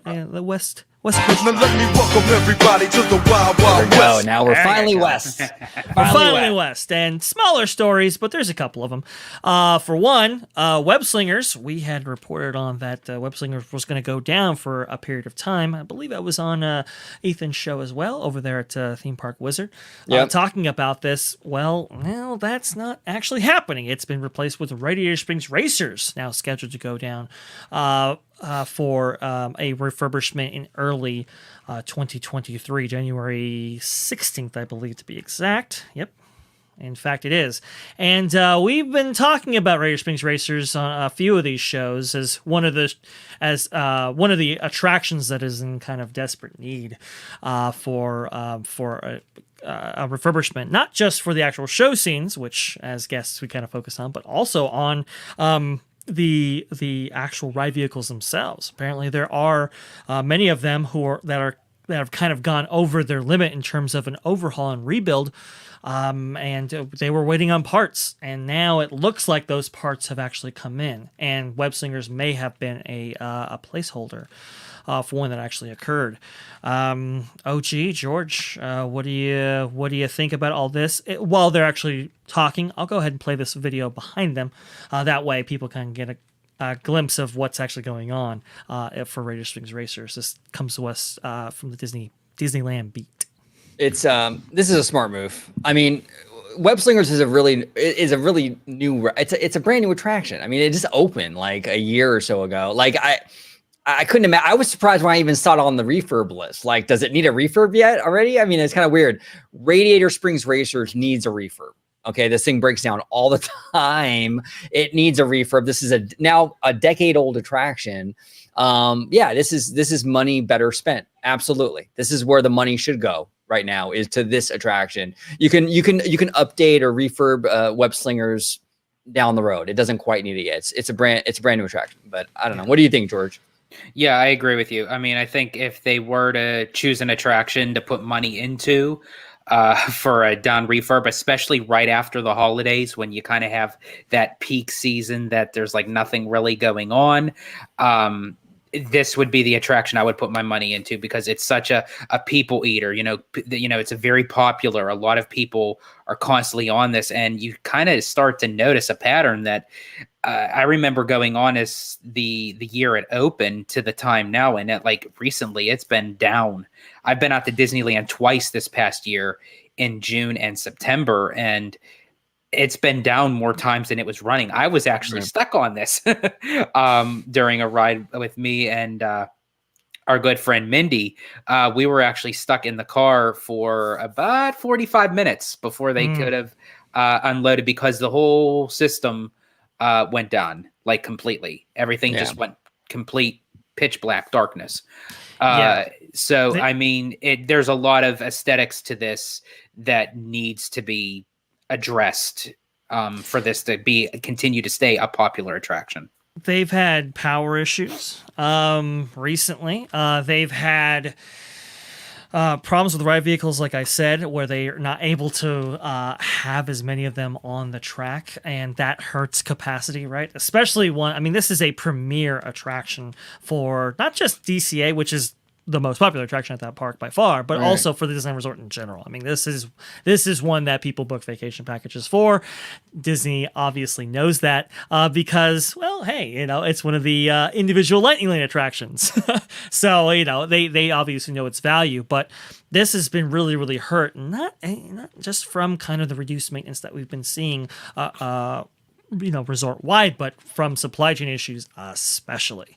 They are waiting on parts for a lot of these different effects and so forth. And on the topic of effects, you saw there there are some cars not actually moving the way they should. Some of them are static and so forth. This needs a lot of work, and like you said, George, gotta keep it in tip-top shape. This is really important for the entire resort in general. Yeah, this is the ride that needed it. You got to put your resources in the right areas. And I always thought it was kind of weird that they were going for web slingers. Of all the attractions at DCA, that's the one you want to refurb. That's a year old. I don't know. It's never made sense to me. This is money better spent for sure. And look, hey, when it comes to web slingers, I mentioned it on Theme Park Wizards channel like a week ago, where I really want to see a lot of improvements, not so much with the upkeep of the attraction, but with the show elements. I want to see them revisit the CGI, because the CGI looks like PS3 graphics. It's not the greatest. I want to see them revisit that. I want to see them maybe add some new scenes, or maybe some villains in there, or incorporate it into the multiverse or some of the newer MCU stuff. I just want to see them kind of plus that attraction. I think that, look, web slingers isn't the most impressive thing, but I think there are things you can do to it to make it more than it currently is. And I will say this to you fellas. I'm a huge Disney fan. I will always stick up for Disney no matter what. But I tell you what, when you guys experience the Amazing Adventures of Spider-Man at Islands of Adventure, you're going to see web slingers in a whole nother manner. And I don't mean in a good way. Yeah, no, exactly. And that's the thing. It needs to at least, I don't know. I think it has potential. There's more in there than it's currently giving. They got to address the CGI, and they got to address the whole thing with the webs. I go on that thing and I don't even know what web is mine. When I go on Midway Mania, it's very clear who's who. With web slingers, no one knows what web is theirs. Everyone's just doing this. No one knows what web is what. They got to address that. They got to figure that out. The game element is definitely has its drawbacks and its kind of concerns, right?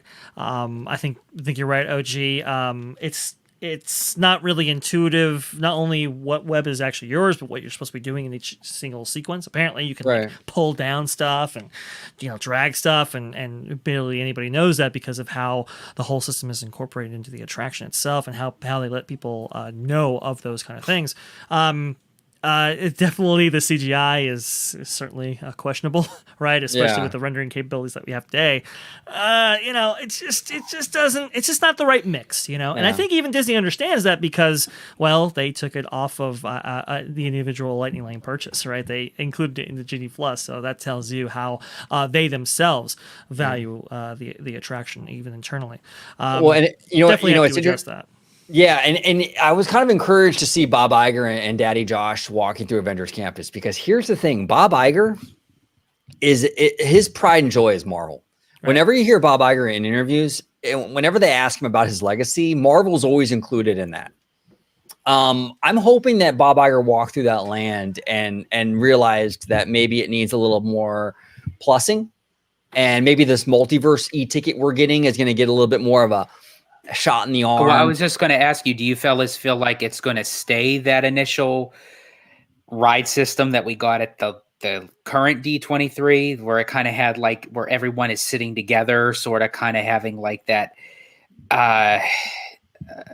I'm trying to think like the ride system type like the Transformers kind of Transformers. That's what it was. I couldn't think of it. I would be fine with that, because we just talked about the Spider-Man ride over at Universal, how amazing that one is. I mean, and that would utilize something similar to that. I think there's a lot of potential there with that. I have no problem with that. I don't necessarily need the whole like Quinjet breakaway individual thing ride system. I mean, you can do a lot with what we're shown in that concept art, and proof is in the pudding at Universal with the Spider-Man ride. Yeah. So there's a lot of potential, but they just have it. Just as long as Disney does it right, because I think what Spider-Man does at Universal quite well is they utilize the combination of screens with real life practical technology with pyro and special effects that, I mean, oh my God, like, wait do you fellas see this in person? I mean, like that attraction trumps any other type of Spider-Man attraction. Look,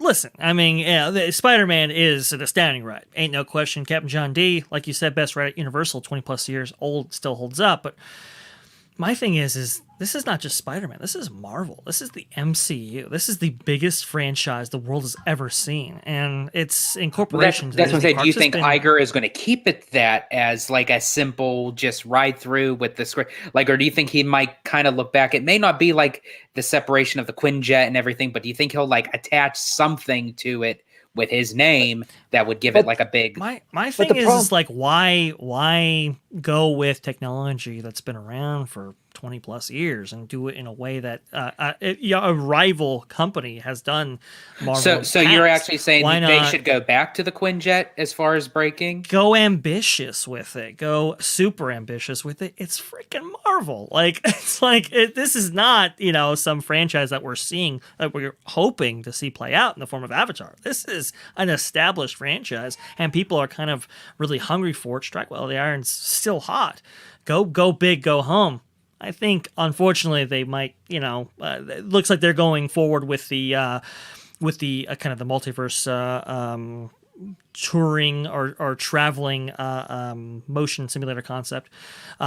It looks like that's the most likely outcome, but to me, it's just like, man, let's just go big with it. This is the MCU, But in all fairness, though, we don't really know like the ambition level. We don't really know anything about it. Like, that's why it could be just very, very modest, but it also could be very innovative. I mean, if you didn't know anything about Rise of the Resistance, and you just were shown the ride vehicle, you would have a similar opinion. It would be like, well, okay, we've seen that before, but when in execution and how it's all done out.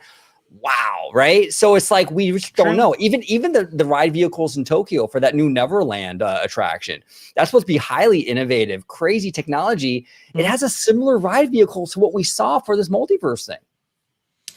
I suppose that's true. My thing is the thing we do know about it is that it's likely going to be a motion simulator type experience with a screen, and it's like, I suppose the execution can be still very high and still be innovative in its own way. It's just, when compared to the level of ambition from before, seems kind of like a step down. But hey, we'll see how ambitious they actually go here. Like I said, it's the MCU. Everybody's kind of waiting for a big attraction that can incorporate more characters than what we've seen before in the past, like with Guardians and so forth, done in a really big way from Disney. We have yet to see that. So, I'd take an attraction with an AA any day over, try saying that 3 times fast.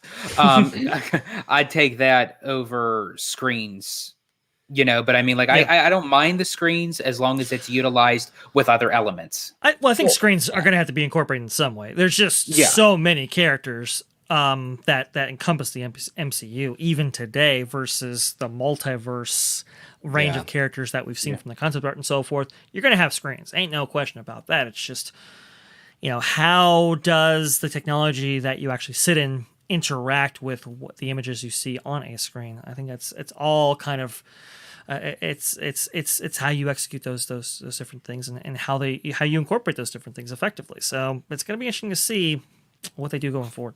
And it's all about, like, it's kind of like the hand-drawn versus CGI argument, right? It's not like hand-drawn is necessarily better than CGI or vice versa. It's all about the execution of the medium, right? You can have a really crappy CGI movie, and you can have a really crappy hand-drawn movie, and you can have really great versions of both.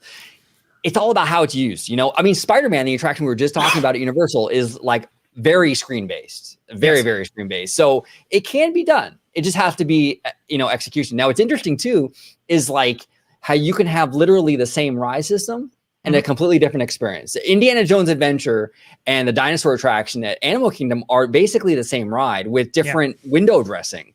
Yep. And the experiences are completely different with the same vehicles, the same layout and everything, with the music and the different sets change the whole equation. So it's just all depends. It does. And speaking of, movies, cinema, execution, animation, right? Well, we have our next story kind of deals with that a little bit when it comes to the 100 years of the Walt Disney Company, featuring strongly their animation and film slate over that time period. As it's incorporated into these two new shows that we're going to have as part of this 100th anniversary celebration at Disneyland starting on January 27th. We just got word from Scott Goosten right here that Wondrous Journeys will have a runtime of 13 minutes and World of Color 1 will have a runtime of 24 minutes. And both shows, like I said, will be ready on that January 27th date. Now, I wanted to go and get into kind of like, what does the kind of runtime kind of mean, and how does it relate to some of the previous shows that have played at the Disneyland Resort and its history. So I went in, and the previous fireworks shows, Wondrous Journeys being the next one, has a runtime of 13 minutes, right? The previous fireworks shows, Disneyland Forever, 15 minutes. Remember Dreams Come True, 17 minutes. Magical, 14 minutes. And Believe in Holiday Magic, just a little over 13 minutes at 13:30. World of Color, the original was 28 minutes. World of Color Celebrate, that was for the 60th anniversary, was 21 minutes. And World of Color Seasons of Light, the holiday show, 22 minutes.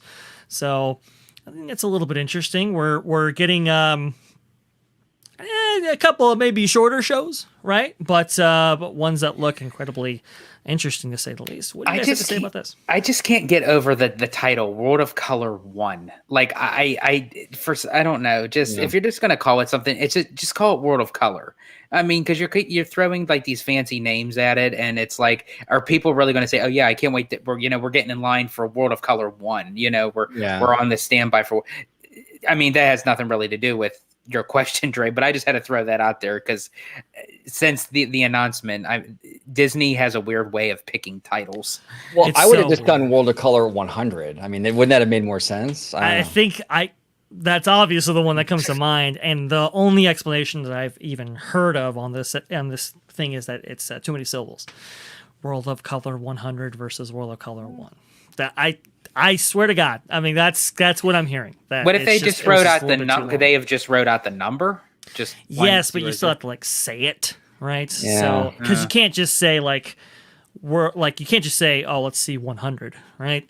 Yeah. You kind of have to include World of Color as a part of that, and rather than having this big old tag on it, have it be World of Color 1. I guess that was the idea. That was the thinking. Look, it doesn't make sense, right? You have you have the tree house inspired by the Swiss Family Robinson. Yeah. You've got Journey of Water inspired by Moana. Tiana's Bayou Adventure. It all just doesn't make sense. It's just out there. It's just and it could be something that makes sense once we see the show too. Like, to be fair, like it could be there could be a story element or some sort of theme in there that okay, now I know why it's called 1. Yeah. But not knowing anything about the show, I don't like the name. And I got to be completely honest, I haven't really liked a lot of the World of Color like ancillary shows, like the spin-off shows.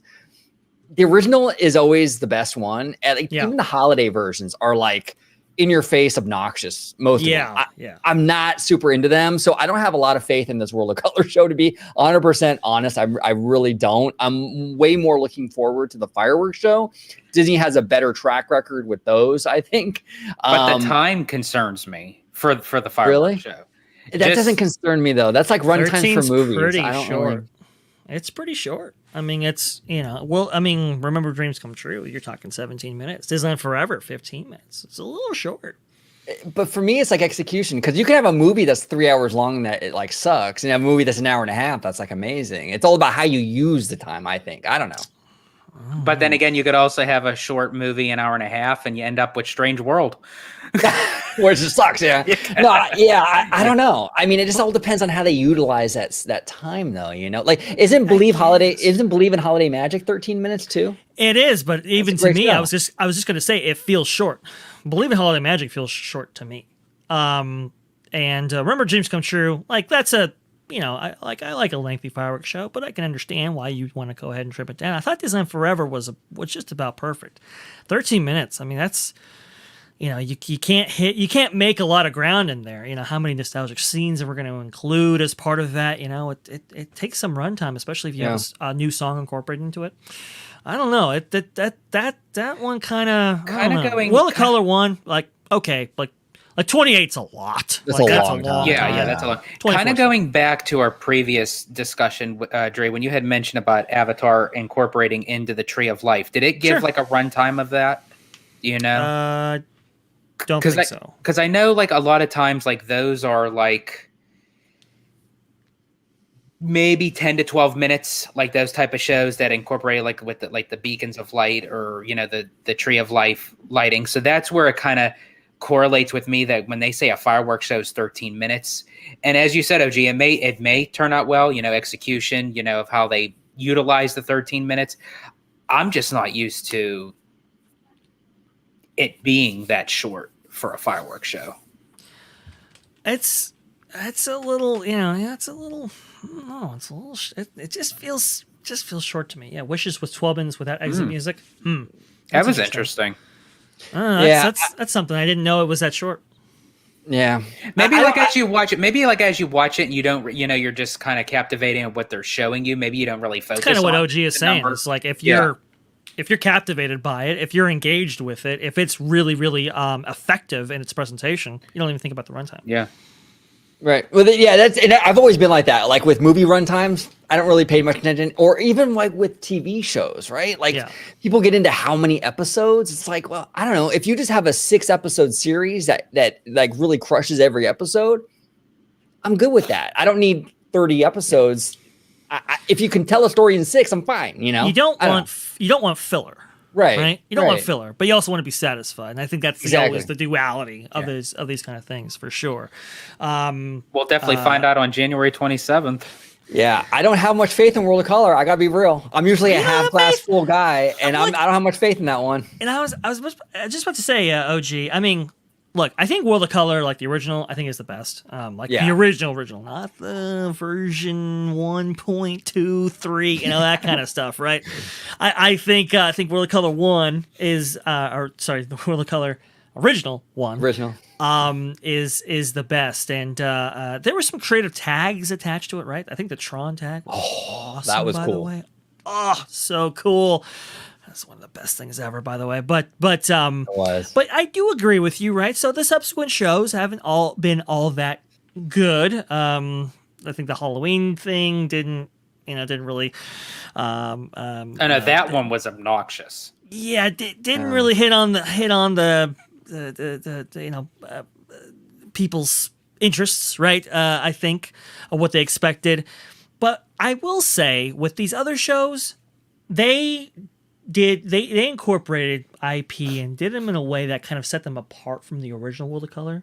Right. If this is replacing the original World of Color and kind of in that same vein, I think there is a good chance that with the inclusion of new technologies and so forth, it'll be done pretty well. We'll see. I'm holding out hope for this one. Wondrous Journeys that's the one that worries me, because that one I think is going to be sticking with us for quite some time. Well, and here's the interesting thing too, right? Like we're talking run times. And I think you made a great point, Dre, when you said, you can't really cram that much Disney history into 13 minutes. That's a fair point. Now, I'm curious with the World of Color 1, because it is pushing, it's like right there, it's almost 30 minutes. Are we going to see more of like what us nerds want to see in that show? Are we going to see clips of Walt and the 9 Old Men, Howard Ashman, and some real old school Disney that really spans the entire company? Is that possible? In the show's history, right? Remember, Dreams Come True was definitely the nostalgic show for the 50th anniversary, right? Yeah. Whereas Disneyland Forever, which debuted as part of the 60th anniversary, was a little bit, it had a little bit of nostalgia in the front there with the Orange Grove and so forth, but it kind of did its own thing after a while. The nostalgic show, and the one that kind of celebrated the park in general, was more World of Color Celebrate in DCA. I think, OG, based on that fact pattern, I think there's a better chance that World of Color 1 will incorporate more of these kind of nostalgic elements and so forth, this kind of history and so forth that we kind of expected from these shows celebrating these anniversaries than Wondrous Journeys, in my opinion. Now, Showcase, really, really knowledgeable about Epcot and a lot of this stuff. He was saying that, I guess, Illuminations, Reflections of Earth was 12 minutes, and then Harmonious is 21. Well, yeah, but I wonder with Harmonious with 21 minutes, that's not including the barges on fire. So you got to add a little bit more onto that. Yeah, that's definitely an excitement there. Yeah. There, George. You don't even think about the runtime. You just look at the spectacular. I mean, if that's the case, I mean, if Wishes was 12 minutes and Illuminations was 12 minutes, then it really does go by the quality, because I thought they were much longer, and both of those were hard hitting nighttime entertainments for the park. They weren't anniversary shows though. We'll have to see. That's true. How this. No, yeah, and this isn't just any anniversary. We're taking 100 years of this thing, and that's why you would think that it would have been vice versa. I mean, I'm not saying like a 24-minute fireworks show, but I mean, if they are going to include more bulk in World of Color at DCA, I would have thought they would have put more, as you guys had mentioned, like with the 9 Old Men and Walt and the origins of the company. I would have thought they would have incorporated that more into Disneyland, unless Wondrous that's going to be maybe the 13 minutes. I wouldn't mind that. If they did 13 minutes of nothing but Walt and the history of Walt, I'm cool with that. I mean, that's not what it's going to be, but I mean, I don't think it's going to be. No, I'm just saying, like that's in my perfect world. The normies strike again. Yeah, I don't think the normies would be down for that much Walt. I think the normies love Walt, no doubt, but that much Walt, probably not. And that's the one thing about the fireworks show that is kind of bumming me out. From what I'm hearing about that show, it's going to be basically the history of Disney animation, and you know why they're doing that. They could throw all the IP, and that's where the IP's at. So of course. Yeah. And there was even a rumor that I think it was DWNT, a rumor saying that Baymax is going to fly over the castle in this show. Oh, interesting. Okay. Yeah. Well, that's we'll see. Well, they always need a character to do that, so I guess he'd be one of the most appropriate options. World of Color 1, look, some people are talking about the name and so forth. I'm just glad they didn't call it World of Color Plus. That's that synergy. You could never. Oh man, never know, right? They never know. Yeah, Kyle. I think they will have Tinkerbell still. If you remember, even with like when they incorporated characters, let's say in Disneyland Forever, right?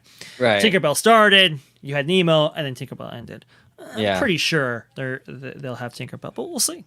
We'll see. A lot of times, and I've said this many times before, a lot of times, like with Disney Entertainment, I don't know. For me, the stuff that hits the hardest is the most simplistic. It's just the music, the lights, the pyro. I don't need a lot of this like extra crap.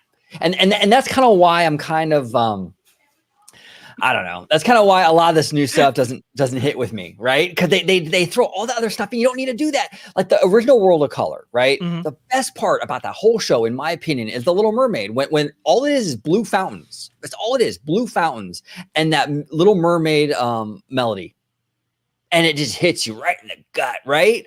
Yeah. It's so much more effective than when they're throwing everything at you, and they got the inflatables and they got this and that. It's just like, just go back to basics. Simplicity is king. That's why the Spaceship Earth light show is so fantastic. It's simple. It's just a bunch of LED lights. And that's why Harmonious is crap, because it got it got too much. Too much is It's too much. The pacing is off. I think that's one of the big, things, OG, that you're referring to is pacing, right? You don't have to shove everything at us all at once.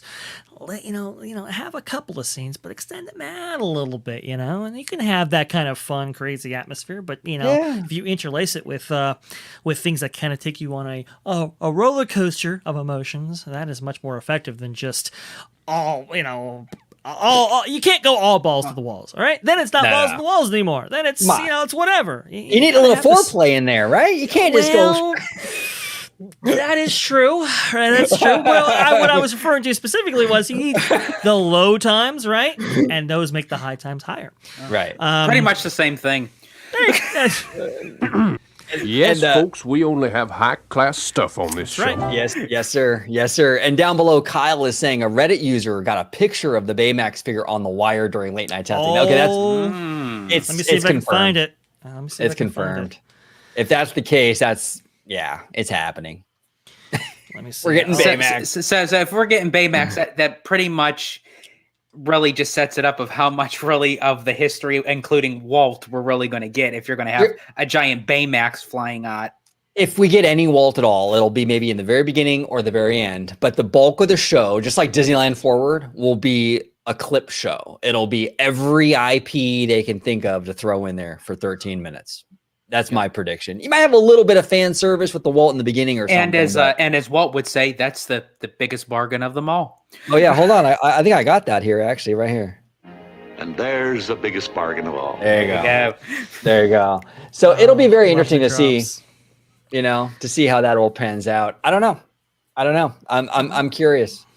I'm excited though overall for the 100th anniversary. I think that it's going to be a very special. This is a very big milestone, and I hope Disney delivers. I really do. And I'm also curious because I believe D23 dropped the announcement for Destination D to be held at Walt Disney World.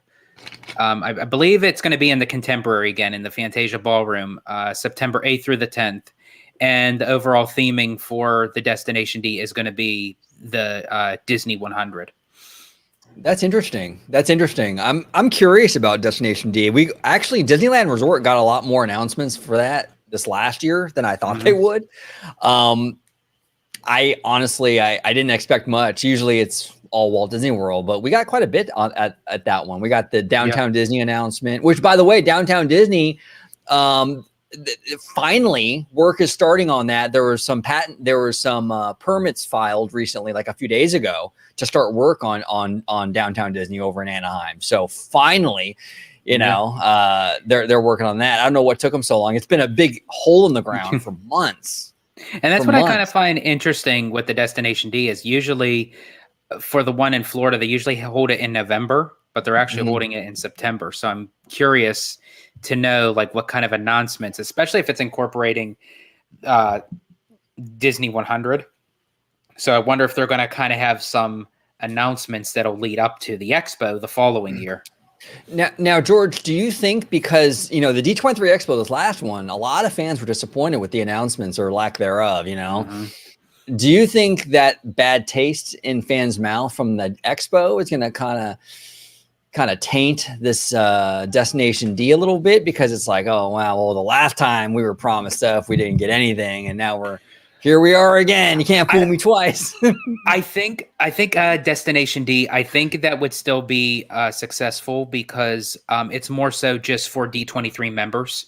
Okay. So it's more intimate where I think the expo, now to that question, I think the next expo is going to be questionable because I think everyone had this anticipation that we didn't have an expo for X amount of years, but then we got this one now and it's like, okay, what are we going to hear? And we heard Jack.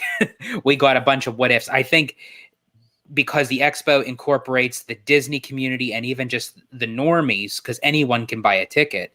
Yeah. I think the next expo more so is going to tarnish unless they do something big at Destination D. If they make some changes and some moves and make some announcements at Destination D, then they're guaranteed a successful D23 Expo. If they don't drop anything at Destination D, I can guarantee you people will probably still go to the Expo, but not for the reasons of thinking that they're going to hear something big coming from the parks. Well, and this last D23 Expo is even more relevant now that Bob Iger took over, because every single project, especially that Big Hero 6 Pacific War free theme, all that stuff is in question now. We don't know with Iger in there, like what changes he's going to want to make. Right.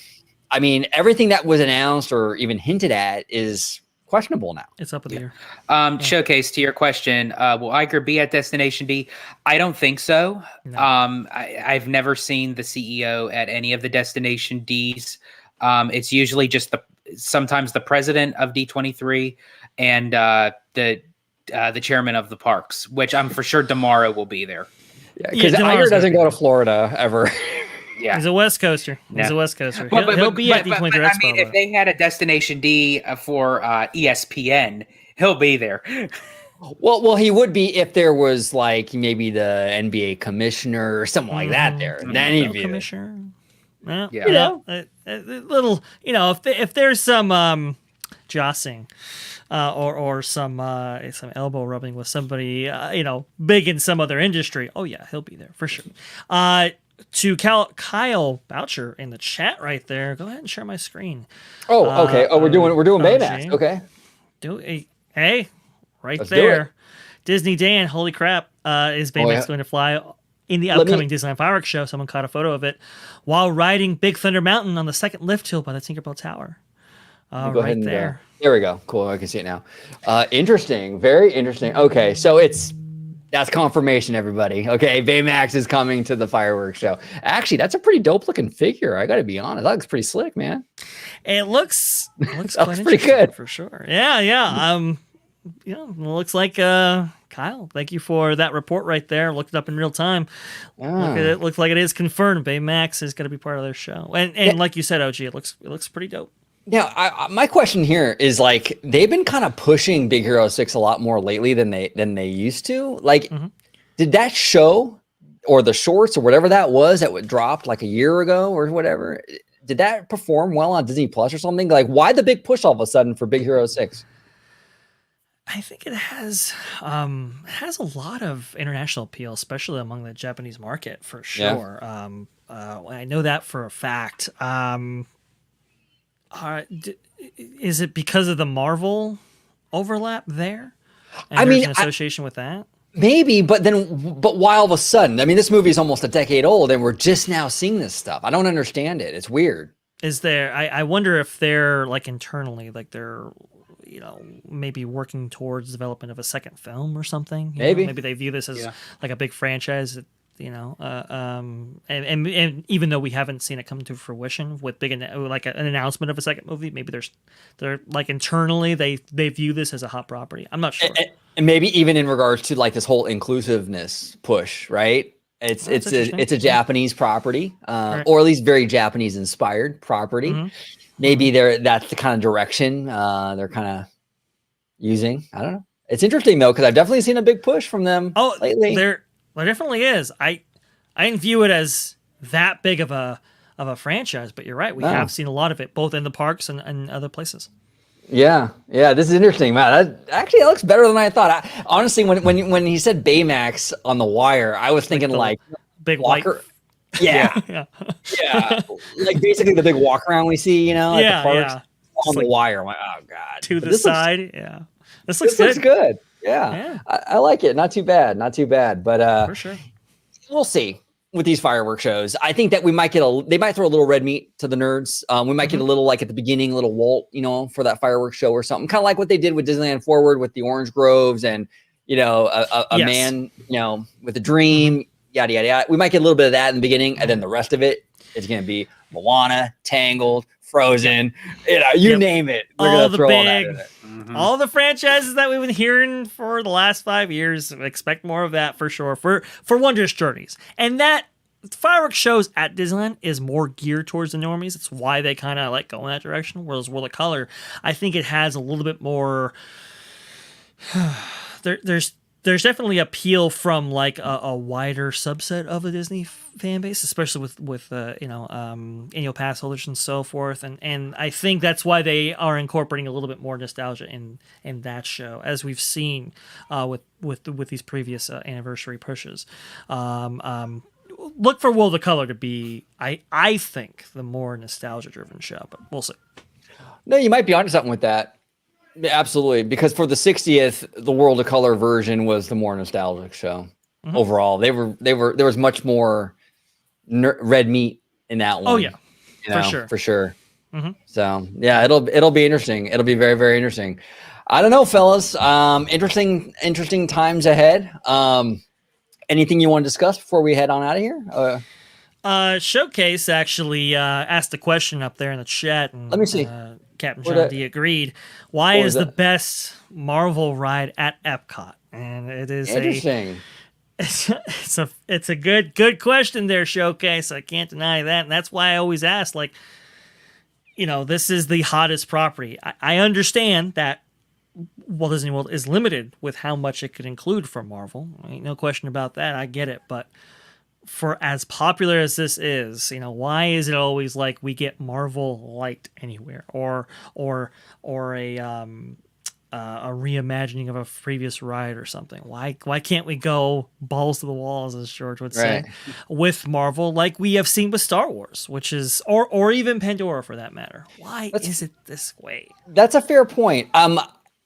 Best is subjective, though. A lot of people love Mission Breakout. I mean, that's a very popular attraction. No question. I get it. I understand, but that's a modest overlay. It's an overlay. Very well effective. It's great. A great attraction. I love it. And then the one attraction that we get built from the ground up, well, not even necessarily even that, because Web Slingers took over the Tough to be a bug. It's tough to be a bug. Yeah. Yeah, we've got 3 attractions, and they've all built on a former attraction, even in the form of Cosmic Rewind's example. Dre, you bring up a great point, though. You really do. Like when you say, like, look at what Star Wars got. I mean, they got. Look, we all fans all have their thing with Batu and everything. I agree that the entertainment is severely lacking, the timeline, yada yada yada. But the land itself, Rise of the Resistance, all this stuff is really top notch Disney. And then you look at Pandora, top notch. And then you look at something like Avengers Campus, which, look, Avengers Campus was definitely a step up from Bugs Land. It's a nice addition to DCA. It's not like total garbage by any means, but it's not on that same level of a Pandora, not even close, or not even of a Galaxy's Edge. And this is arguably your biggest franchise that you own. And it just, I don't know. And that's why I think that might change a little bit under Bob Iger, because Bob Iger cherishes Marvel. That's his baby. That's his baby. You know what I'm saying? Yeah. To put Avengers Campus and squeeze it into DCA where you don't get that much accrued land, it cuts off the creativity for expansion, even though that they could expand, but it's like expand really out to what? Because it's either you're going to retheme it to something else, or you could never just get an original attraction that's built from the ground up. I think they will expand, but I think, well, first we'll get the multiverse thing, and that's behind Mission Breakout. But I'm telling you, I think not entirely Hollywood Land, but there's going to be chunks of Hollywood Land that get annexed into Avengers Campus, almost certainly. Almost certainly. It's going to happen without question. I mean, that's the natural place that you can go. From what I understand, as part of the Eastern Gateway project, that they were going to expand the borders of Disney Hollywood Adventure, which would have given them even more land to work with at that corner of the park. Unfortunately, that never happened because Eastern Gateway was put on hold, let's say, and they kind of had to reassess, and that's where they went with the adjoining Bugs Land concept, Adventures Campus as we know today. But as part of that, Hollywood Studios kind of reimagining into a Marvel land. Apparently, it was going to be far more urban. It was going to be like a New York type area. I think they were going for Los Angeles, but that was the original thinking or mentality behind it. Because, and honestly, when you think about it, the Marvel characters have been associated more with an urban type setting than they have been with a campus or so forth. They made it work in the form of Avengers Campus, but I think those plans were far more ambitious. Look for that to be, let's say, what do I want to say? Look for that to be incorporated into an expansion for Avengers Campus in its future. Yeah, because that's interesting because, because Marvel does exist in our world, right? And Los Angeles is a thing in the Marvel universe. Tony Stark was in Malibu and all that. So you could actually, and there's a lot of creative ways to do this. Like, I mean, you could take Hollywood Land and still keep it themed to Hollywood, technically, but have the attractions in there based on Marvel stuff and kind of have it like an ancillary, like sub area for Marvel, but it's still Hollywood themed, overall. I mean, you could technically do that, and it would make sense. I mean, it would completely make sense. So I don't know. Yeah, well, you can do a lot. So there's no shortage of ideas. It all comes down to execution at the end of the day. It's just weird how Marvel has not been executed, I think, in the same way as other big franchises have, and there's so much potential. But again, some of that's a Marvel deal in Florida, so that's a constraint, right, on ideas, for sure. Because if you can't build it in both places, how much do you necessarily want to dedicate to it? But at the same time, it's like, come on, we can do more. You have this tweet up. Yeah. Okay. So this is from our friend Lonely Abandoned Beagle. I don't know if he's still in the chat, Alessio. But he brought this to my attention. I thought this was kind of interesting. He says here, good news from a user who chatted with Daniel RPK. Now, just to give you guys a little bit of background on Daniel RPK, I'm not exactly sure what he does exactly, but he scoops a lot, and he has sources for sure. It's not just some like rando on Twitter or anything like that. So he definitely knows his stuff. Let me just say that. But on his Patreon account, as Dan claims, even with Bob Iger back at Disney, we'll still see Marvel Studios' revival series, Daredevil Born Again, with a TVMA rating on Disney Plus in 2024. Now, I'm bringing this up because, number one, we were talking about Marvel, and I figured this is a nice little, topic to kind of segue off of that. But this is interesting because the whole, mature content thing has sort of been in question now that Iger kind of took the reins, right? Like Chapek was all about it. Like when Chapek was there, I'm like, oh yeah, no doubt. Yeah. Iger's back, not so sure. That's encouraging. I look, Daredevil was fantastic on Netflix. It was fantastic. A lot of it because it was gritty. It was dark. I don't want to see them go the Hawkeye route. I did not like the way they took Kingpin, the direction they took Kingpin with Hawkeye. I did not like that. It felt like a watered down version of the character. If they're going to bring Daredevil back again as a series, it has to be in the same vein as that Netflix series. So this is encouraging. What do you think, Gray? Well, I mean, it's interesting because, a lot of people are like, well, is this going to change now with Iger back? Well, Iger greenlit a lot of this stuff. Now, not everything. There were some things that Chapek did change. I think Jack Sparrow being reincorporated into the Pirates of the Caribbean franchise, I think he had a little bit to do with that. I also think Chapek had a little bit to do with Ryan Reynolds and Hugh Jackman being reincorporated and some of the deals that they're making on the Marvel end of the business. I think that had a little Chapek influence as well, if I dare say. But when it comes to this, Bob Iger has said, even with for example, obviously this is Daredevil, but with Deadpool, he was asked, hey, now that this was just right after the Fox acquisition in 2019, Iger was asked with the incorporation of Fox, and now you have the Deadpool character that you want to probably incorporate into the MCU. How do you do that navigating the kind of R rating that has been associated with the Deadpool character? And he even said, even all the way back then, he was like, well, you have to be true to the character. You have to be true to what fans appreciate about that character. And it would be, you'd be shorting out on a guest on a audience expectation if you didn't actually capitalize on that in the way that is people expect that character to be incorporated. So it's I think it's one of those things where you have somebody like Daredevil. I think even Bob Iger himself, alluding to his comments for Deadpool. I think he is receptive to a let's say a more mature take on some of these characters if it is fitting with that character, and if they can appropriately incorporate it in a way on Disney Plus that kind of protects there's protections for children and so forth from this content. I think Iger is definitely on board with this for sure. Well, what do you think, George? Yeah, I think a character like Daredevil and also Deadpool, they are characters that were already kind of pre-made to have this kind of like mature audience already. I think if this was a brand new character that was just starting out, and then fleshing out the character arc in a script, then I could say, we could get a watered down version. But being that this is a character that was already adapted to kind of have this kind of edge hardcore to him, whether it's Deadpool or Daredevil, I think this is the better route, because they're already hitting some issues with the streaming service, and I think if they watered down Deadpool or Daredevil, it would not help those numbers like with the streaming service. Sort of kind of how like they use Daredevil in She-Hulk. I forgot about that. It's like you kind of go that route, and that's what kind of gives me that notion that are they going to feed off Daredevil from She-Hulk, or are we going to get the one like from Netflix? So that's where it's kind of like iffy, which route they're going to go. But I think the smart route, especially by the numbers of the streaming service and how they kind of taken a hit from the last quarter, it's best that they go the more mature route for the audience. Well, they know what works. They know the Daredevil as incorporated in She-Hulk maybe didn't work quite as well as Daredevil from Netflix. Disney was privy to those numbers. They know what works. They know what tracks, and I think they'll go forward with it.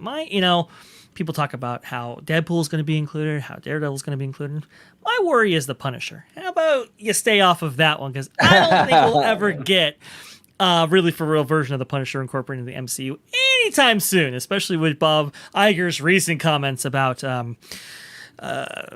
two-way associated things. So that's my worry. But Deadpool, Daredevil, I think they're good. I think they know what they're working with. They know what fans want. They know the expectations. I think we're good to go on those. Yeah, no, 100%. And I think Kevin Feige, from what to kind of touch upon what you were talking about, George, with She-Hulk, I don't think, and Kevin Feige will probably never admit this, but I don't think he was very happy with how She-Hulk turned out. And I think he was really, really not impressed with how the showrunner was kind of going after fans and stuff. I don't think Feige was at all happy with that whole situation. So I'm thinking things are going to change. Things are going to change. Yeah. And for the better. Did Kevin Feige have anything to do with those Netflix shows in terms of creative direction? Oh, that's a good question. I don't know, actually. I actually don't know either. I know that there was they were alluding to that those characters were in the MCU. They made overt references to things that happened in the MCU in those shows to connect them to that universe. But I don't know if how the extent to which Kevin Feige was involved, and whether or not he would want to see those things personally continued from that series. Would that have fallen under the purview of Perlmutter at the time? See, that's the thing. It could have. Yeah. It could have. Yeah. I think he was still head at that time. I think so. I'd look at the timeline, but I think he was. Go ahead, George. You were going to say something?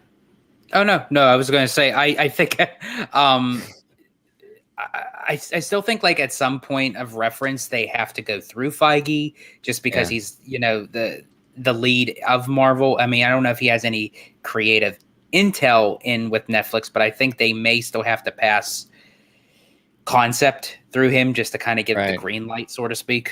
Yeah. Yeah, it's going to be interesting. It'll be very, very interesting. The whole Disney Plus, man, that's a whole other live show in and of itself with the ad tier and all that. And we'll get into that for sure because there's a lot to chew on when it comes to Disney Plus and profitability and all that good stuff. But to my 2-hour and 22-minute crew, I want to thank everybody for joining us today. We're going to start wrapping it up. Showcase, we got our Carl's Jr. drop for you coming up very soon. But I'll start with you down below, Mr. Family Man 23. If you could let everybody home know where they could find you on social media, my friend. Absolutely. You can find me on my YouTube channel, Disney Family Man 23. You can interact with me on Twitter at Disney George. You can also find me with a Walk with Walt podcast on Apple, Stitcher, and iTunes. You could also obviously find me here on Orange Grove 55 with Citrus Corner with all that sweet, juicy, but sometimes sticky Disney news and info. Thank you very much. There we go. Keep it in the Marvel theme. Mr. Vash Guy, if you could let everybody home know where they could find you on social media, my friend. Hey, best place to find me is going to be at VashGuy on Twitter. It's right down there, just like it's spelled. Go ahead and type that in. As Christine McCarthy would say. We've been talking about her a lot today. For all the Robust discussion right there, you can go ahead and type that in. And if you want to see me, well, it's going to be on the channel you're watching right now at Orange Grove 55, where we have shows like Orange Nerd, the original Orange Grove 55 show that's wonderfully hosted by the fantastic, the amazing, the unforgettable, the truly remarkable OG himself, and my brother's show over there at Citrus Corner from the amazing Disney Family Man 23 right there. Fantastic content right there. And if you want to see me on there, well, I have my own show too at Freshly Squeezed, your source for juicy news and info, squeezed fresh right from the Grove. So please hit that subscribe button, hit the like button, hit the, share it out with the hashtags. Tiny hands, I guess, is what we're going with right now. Share this out to people that you know that would be interested in this as well. That would help us out tremendously. Comment Absolutely. down below, like it. And we do very much appreciate the support. So from me to you, thank you so much. Yeah, absolutely. And everybody in the chat, our dear friend, family, Mr. Showcase of Wishes, we love you. Kyle Bousher, Wicked Virtue, Theme Park Casual, Captain John D, Sailing the High Seas. We got Alessio Pasquale, Matthew Murr, everybody that joined us today. I really, really, really love the community that we built on this channel. It is phenomenal. We have a fantastic group here, and we have a lot of fun nerding out, talking about all this stuff. It is a really, really, really good time. I want to thank everybody for joining us on this latest episode of OG55 Live and Showcase. As promised, we're going to close out with some Carl Jr. Have a great night, everybody.